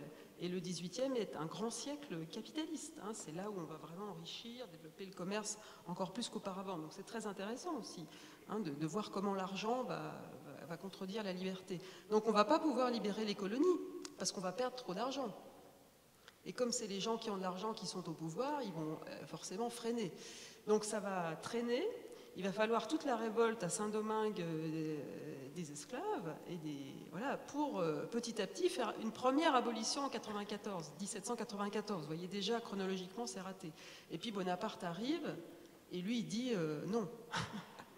Il va tout refermer et il va relégaliser en quelque sorte la traite des esclaves. Donc il y a un raté phénoménal qui aujourd'hui explique une grande partie d'un ressentiment, du ressentiment contre la Révolution, contre le concept même d'universel, ressentiment qui est en grande partie légitime, parce que c'est vrai qu'il y a quelque chose qui se fait pas. Et donc le fait de mettre sur le même plan ce qu'on vend et celle qu'on vend, c'est-à-dire un esclave, c'est quelqu'un qu'on achète et à qui on ne reconnaît aucun droit que celui de travailler pour soi, ils sont très nombreux au XVIIIe, et là Rousseau aussi, à dire que c'est aussi le sort qu'on fait aux femmes. Dans la nouvelle Héloïse, qui était au programme cette année, donc on l'a tous lu en détail, Julie dit, apprenant que son père a décidé son mariage contre son gré, « Mon père m'a vendu ». Donc cette formule hein, fait un parallèle explicite entre la négation de sa destinée qui relie l'esclave à la femme. Bien, merci beaucoup. Tiffaine, cet aspect-là t'a clairement intéressé hein, dans le texte de Fanny Raoul, puisque c'est un fil du spectacle. Comment est-ce que tu t'en es saisi? Quand j'ai l'occasion de le faire en entier, de toute façon, je fais tout. Mais effectivement, quand il faut couper, c'est très difficile parce qu'il y a à la fois cette dimension où elle est aussi contre l'esclavage et elle fait ce parallèle qu'encore aujourd'hui, les gens peinent à faire. Hein. C'est-à-dire qu'il y en a qui vont dire effectivement que... Enfin, on va entendre plus volontiers que c'est un immense raté, effectivement, de la Révolution. Et puis, alors, Napoléon, sans en parler, le type, c'est un raté total. Par rapport à cette question de l'esclavage. Mais du coup, effectivement, on va entendre on va désigner des minorités qui n'ont pas de droit. Mais les femmes, c'est la majorité. Donc, si on ajoute les femmes et les personnes esclavagisées, en fait, il y a la majorité qui n'ont pas de droit. Et encore aujourd'hui, on entend beaucoup de récriminations et je pense que c'est une façon de diviser les femmes et que c'est une lecture problématique de l'histoire. En tout cas, je pose ça là, je pose la question. On entend beaucoup que les féministes blanches auraient été elles-mêmes anti-droit des personnes noires et en particulier pour l'esclavage, en fait, quelque part. Alors qu'en fait, c'est le contraire, hein, évidemment. Et ça commence très tôt. Afra Ben écrit au XVIe siècle déjà contre l'esclavage. C'est une dramaturge féministe. une des premières femmes à avoir vécu de sa plume. Et donc la première chose qu'elle fait, avant même d'écrire pour les femmes, c'est d'écrire contre l'esclavage. Et ça va continuer avec, effectivement, Olympe de Gouges notamment. Ça va... En fait, toutes les féministes vont en parler. Ce qu'on entend très très peu, qu'à part entre féministes on n'entend pas, c'est que par contre, les hommes noirs qui se sont battus pour les droits civiques des hommes noirs ne se battaient absolument pas pour que les femmes, en grande majorité, pour que les femmes, blanches ou noires, aient, elles, des droits civiques. Et d'ailleurs, ils les ont eus avant nous. Quant à la Révolution, non mais c'est dingue, c'est-à-dire qu'on dit toujours, ouais, les salles féministes blanches, les salles bourgeoises, alors je rappelle que les femmes, le bourgeois appartient à la bourgeoisie et la bourgeoise appartient aux bourgeois, d'accord, donc déjà les bourgeoises, on va arrêter. Mais en plus de ça, on entend toujours qu'il y aurait des méchantes racistes, c'est très pratique pour diviser les femmes, mais on ne met pas la colère au bon endroit. Et comment ça se fait qu'on ne dit pas qu'il y a eu des énormes hommes noirs misogynes? Ça, on ne le dit jamais. Or, à la Révolution, on a un député noir. On n'a pas de député femme, on est d'accord. Donc, qu'est-ce qu'on aurait entendu sur les femmes si à l'époque, les femmes blanches avaient eu le droit, des droits civiques, avaient été citoyennes, et que l'esclavage avait continué et que les hommes noirs, eux, n'avaient pas eu de droit? Qu'est-ce qu'on n'aurait pas entendu sur nous? Et c'est le contraire qui s'est produit. Donc, et ça, j'ai voulu qu'on l'entende aussi, en fait. J'ai voulu qu'on entende à quel point elle est, mais comme l'ensemble des féministes que j'ai lues, je suis désolée, elle est extrêmement déjà consciente des parallèles entre toutes les oppressions. Simplement, elle ne veut pas que les femmes passent à l'as comme toujours. Et encore aujourd'hui, on a plus d'empathie pour des opprimés, un groupe d'opprimés dans lesquels il y a des hommes, que pour un groupe d'opprimés où il n'y a que des femmes. Donc, je pose ça là. Et elle parle aussi de la lutte contre la grande pauvreté, elle parle aussi du droit à l'éducation pour tout le monde, elle va aussi s'attarder sur des questions classistes, en fait. Donc, elle a une vision extrêmement large, et il y a des passages que j'ai pas... Enfin, il y en a un que j'ai lu, mais où elle va parler de femmes ailleurs, et elle dit, oui, ailleurs, il y a aussi des trucs atroces, mais chez nous aussi. Enfin, et ça, c'est des trucs qu'on se tue encore à dire aujourd'hui. C'est-à-dire, dès que les talibans sont revenus en Afghanistan, nous, les féministes, on a entendu occupez-vous d'elles plutôt que de nous faire chier avec le masculin l'emporte. Non, en fait, on s'occupe toujours de tout. Et quand les droits reculent à un endroit, ils reculent partout. Et c'est ça aussi qui est intéressant et que j'ai voulu qu'on entende, c'est que elle prend toutes les oppressions, elle se lutte pour la fin de l'ensemble des violences et des discriminations et de toutes les oppressions, et elle a en face d'elle des super oppresseurs de la même manière, qui soit vont décider dans des catégories d'opprimés où il y a des hommes de dire là c'est pas normal mais pour les femmes c'est ok, soit vont carrément être aussi racistes, esclavagistes, classistes, etc. Mais en tout cas, elle a en face d'elle les mêmes qu'on a aujourd'hui. Merci. Philosophiquement, un mot sur cette période et sur l'usage du mot esclave. Parce qu'il y a les réalités telles qu'elles viennent d'être apportées entre est-ce que ça fait intersection, est-ce que ça ne fait pas intersection, est-ce qu'on est côte à côte, est-ce qu'on est dans des contradictions, etc. C'est une chose. Mais d'autre part, le mot esclave est employé de façon métaphorique. Donc, et ça, c'est vrai aussi pour aujourd'hui. Puisque dans l'hymne du MLF que vous avez entendu tout à l'heure, et que nous chantions dans les années 70, j'y étais, debout femmes esclaves, ça met très en colère aujourd'hui un certain nombre de femmes. Je vais revenir sur les années, sur il y a 200 ans. Et j'ai même vu des femmes qui ont proposé qu'on enlève debout femmes esclaves, qu'on mette debout femmes en rage. Pourquoi pas? Dire pour enlever la métaphore. Alors qu'est-ce que ça veut dire? C'est-à-dire que cette métaphore, elle est là avant même la Révolution. On l'a par exemple chez Coderle de Laclos, dans ce texte que j'ai eu la chance aussi de pouvoir rééditer, c'est le texte qui publie un an après les liaisons dangereuses sur la question de l'éducation des femmes, où je dis on ne va pas perfectionner l'éducation des femmes, puisque c'est ça le sujet du concours auquel il doit répondre, parce qu'en fait, il faut d'abord sortir de l'esclavage. Donc il prend les femmes pour des personnes qui sont esclaves. À ce moment-là, c'est métaphorique. On l'aura aussi chez Olympe de Gouges, où elle est à la fois l'amie des Noirs, c'est extrêmement important puisqu'elle commence comme ça avant même la Révolution, et en même temps, on va trouver le mot esclave comme pouvant renvoyer à une réalité autre que l'esclavage lui-même. Alors pourquoi je dis ça? Parce que d'abord c'est un sujet, vous l'entendez tout de suite, qu'on entend encore aujourd'hui, c'est-à-dire penser l'autre et se penser comme autre. Et se penser comme autre, ça veut dire qu'on a un autre terme trouve chez Madame de Staël, mais qu'on va trouver aussi dans les années 30, c'est le mot paria. Hein, là, je suis comme les parias de l'Inde, puisque c'est la fin de son chapitre dans de la littérature. Il y a la question des parias, mais il y a aussi un autre terme qu'emploie Fanny Raoul, à la fin, une seule fois, j'ai relu ce matin, qui est ilote. Qu'est-ce que les ilotes? Les ilotes, c'est les habitants de Sparte réduits en esclavage. Et ce terme va être extrêmement important dans les années 1830. Pour dire encore, les femmes disent, nous sommes des ilotes.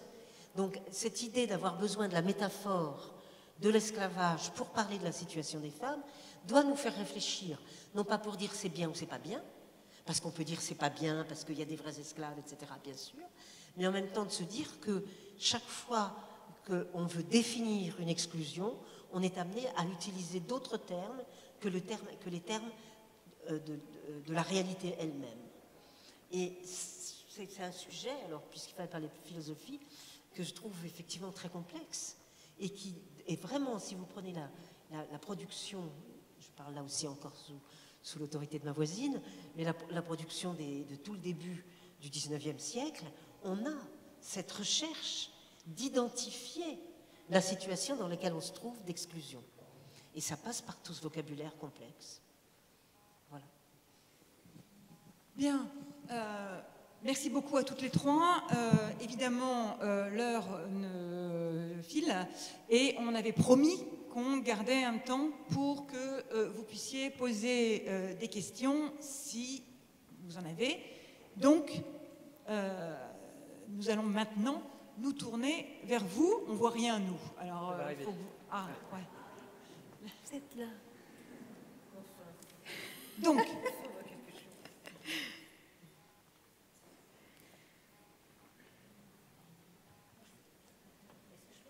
Ah ben voilà, Geneviève. Oui, vas-y. Parce que c'était sur la dernière question, sur le titre, opinion d'une femme sur les femmes, c'est extrêmement important le mot opinion. Extrêmement important pourquoi?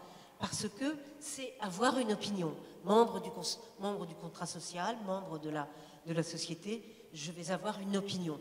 C'est important parce que si on reprend Rousseau, où il faut se soumettre à l'opinion avec un grand O, c'est-à-dire la convenance, la bienséance, les règles sociales, c'est se soumettre à l'opinion avec un O majuscule. Et on va passer de se soumettre à l'opinion avec un O majuscule pendant cette période, et Fanny Raoul raconte cette histoire, elle bascule pour avoir une opinion.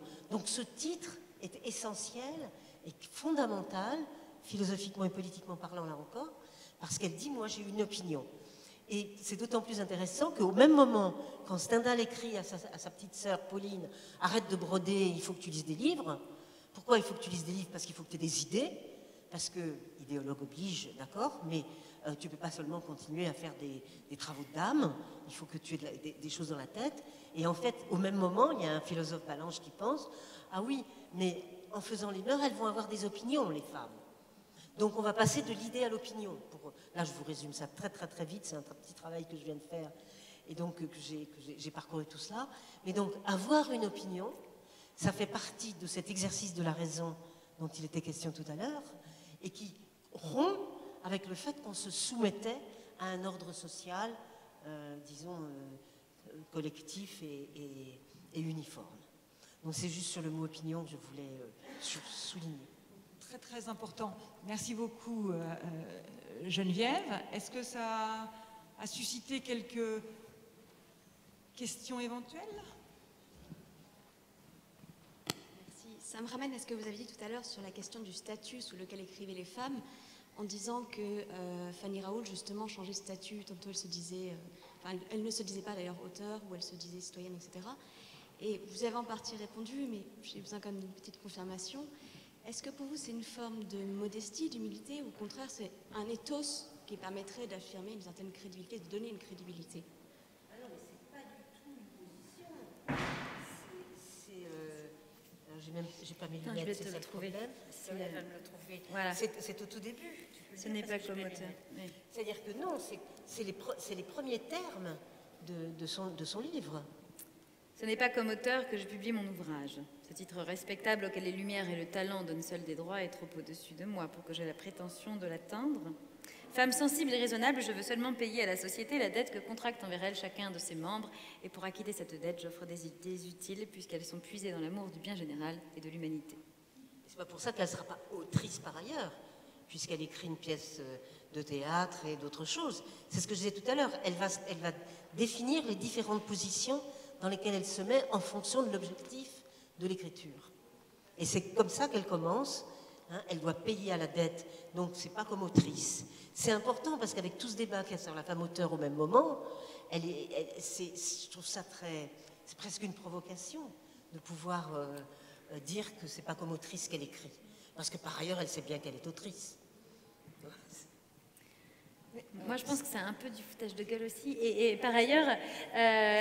Non, mais t'inquiète, j'ai, hein. Ah oui. C'est mon petit truc. Et par ailleurs, je pense que c'est une façon, peut-être, hein, en tout cas, elle n'est pas auteure, hein, le cardinal. Elle est autrice, voilà. Donc c'est pas comme auteur, c'est sûr. Hein. Et je crois qu'en fait, on peut aussi, et que Stéphanie pourrait peut-être aussi nous éclairer sur le rapport du statut de la femme auteure à l'opinion, telle que la pense Germaine de Staël. Alors Staël, elle a une perception à la fois très lucide, parce qu'elle a été beaucoup attaquée, et très pessimiste du coup. Pour elle, dès qu'une femme prend la parole en public, dès qu'elle devient auteure, en tout cas elle, c'est comme ça qu'elle l'a vécu, et c'est comme ça qu'elle le théorise dans de la littérature, la femme s'expose à une réprobation, et même plus que ça, à un scandale public qui pour Staël est insupportable. Mais vraiment, c'est-à-dire que c'est ça la grande différence avec Fanny Raoul, c'est que Fanny Raoul, on a l'impression qu'elle le prend de manière plus sportive, c'est-à-dire je rentre sur une arène qui va être compliquée, mais de cette adversité, je vais pouvoir faire une force sur laquelle m'appuyer pour écrire, avec laquelle polémiquer, on sent presque une jouissance du combat, genre on se bat avec les armes de la raison. Staël est beaucoup moins féministe de ce point de vue-là, et c'est très intéressant aussi. Hein. C'est compliqué le moment 1802, parce qu'il y a toute une série de femmes qui sont à la fois féministes, qui sont persuadées que les femmes sont dotées de raison et physiquement tout aussi fortes, mais qui sont, pour des raisons compliquées, incapables d'aller jusqu'au bout de leur émancipation.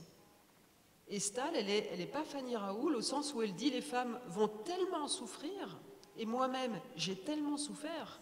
C'est sa fameuse phrase, la gloire est le deuil éclatant du bonheur. Si vous avez la gloire, ce qui a été son cas, vous n'avez qu'une vie de sacrifice, de malheur, sans parler des drames personnels de aucun homme va vouloir de vous parce que vous serez une célébrité castratrice, etc. Je résume, mais c'est un peu ça. Et donc Staël va dire, je vous fais le diagnostic du problème, mais surtout ne faites pas comme moi.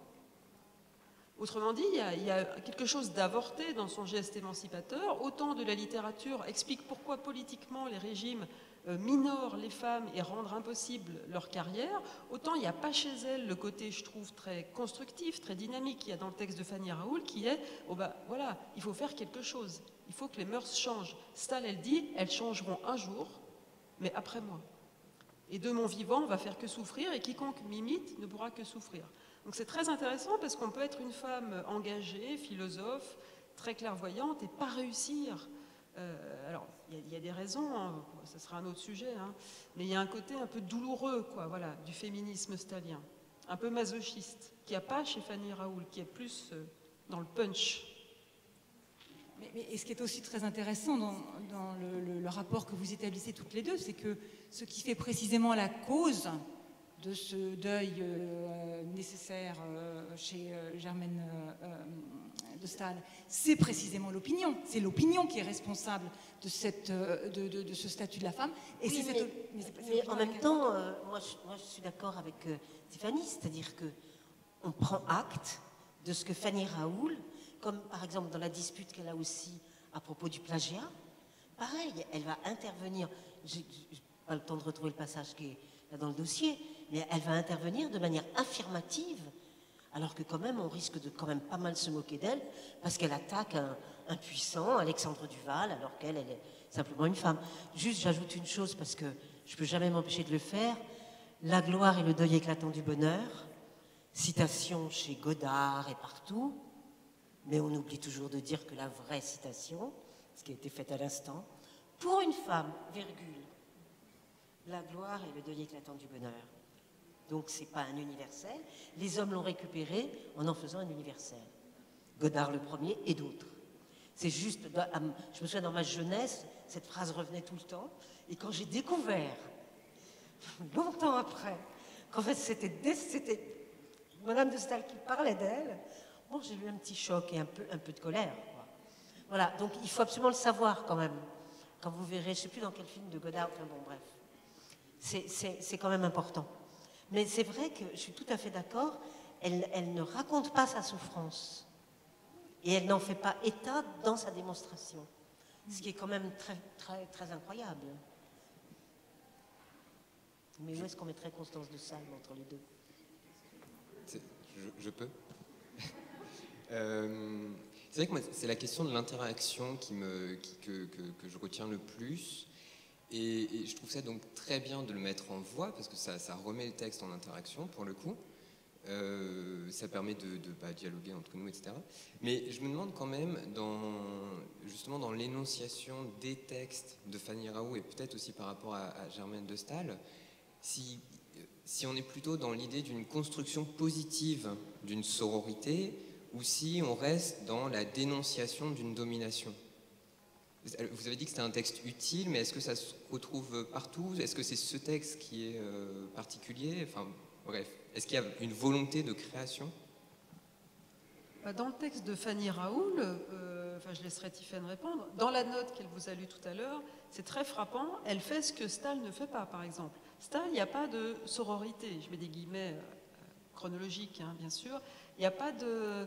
je m'offre en cas sacrificiel, à partir de mon cas, on peut comprendre tous les méfaits qu'un système politique inégalitaire réserve à la femme qui a une carrière publique, mais elle a aucune compassion pour les femmes qui écrivent, Staël. Elle a aucune estime pour elles, et elle s'estime comme une espèce d'exception qui peut être un cas intéressant, à partir duquel elle fait sa propre autopsie, si vous voulez, mais c'est tout. Alors que dans le texte de Fanny Raoult, elle, avec cette longue note qui cite toute une ribambelle de noms, et en plus elle cite juste les noms de famille, elle ne dit pas Madame de, elle dit Staël, Graffini, etc., comme Rousseau et compagnie. Là, il y a vraiment la volonté de faire une congrégation, de faire un collectif, c'est ça que j'ai trouvé très fort. Franchement, elle est beaucoup plus politique que Staël.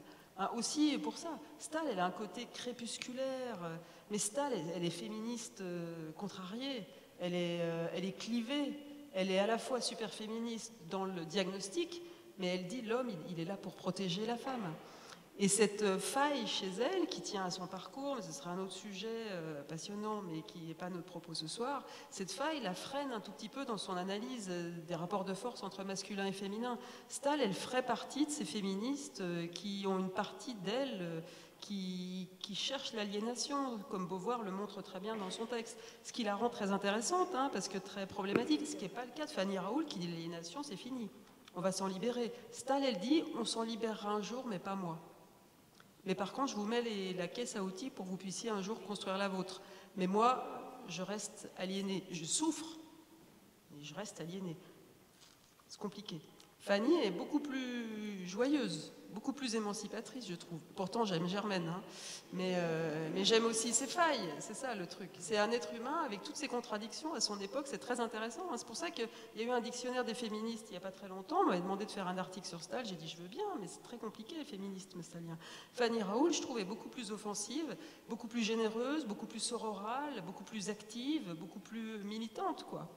Hein, à son époque. Staël, d'ailleurs, n'en parle pas, alors que Fanny, elle cite Staël, vous voyez? Alors qu'à la même époque, de la littérature, 1800, enfin, je veux dire, elle aurait dû la citer. Non, là, Fanny 1, Germaine 0. Je suis désolée, je suis obligée de le dire. Ça me fait mal, mais c'est vrai. Non, bah oui. Non, je suis d'accord. Voilà. Il y a une autre question, d'autres questions?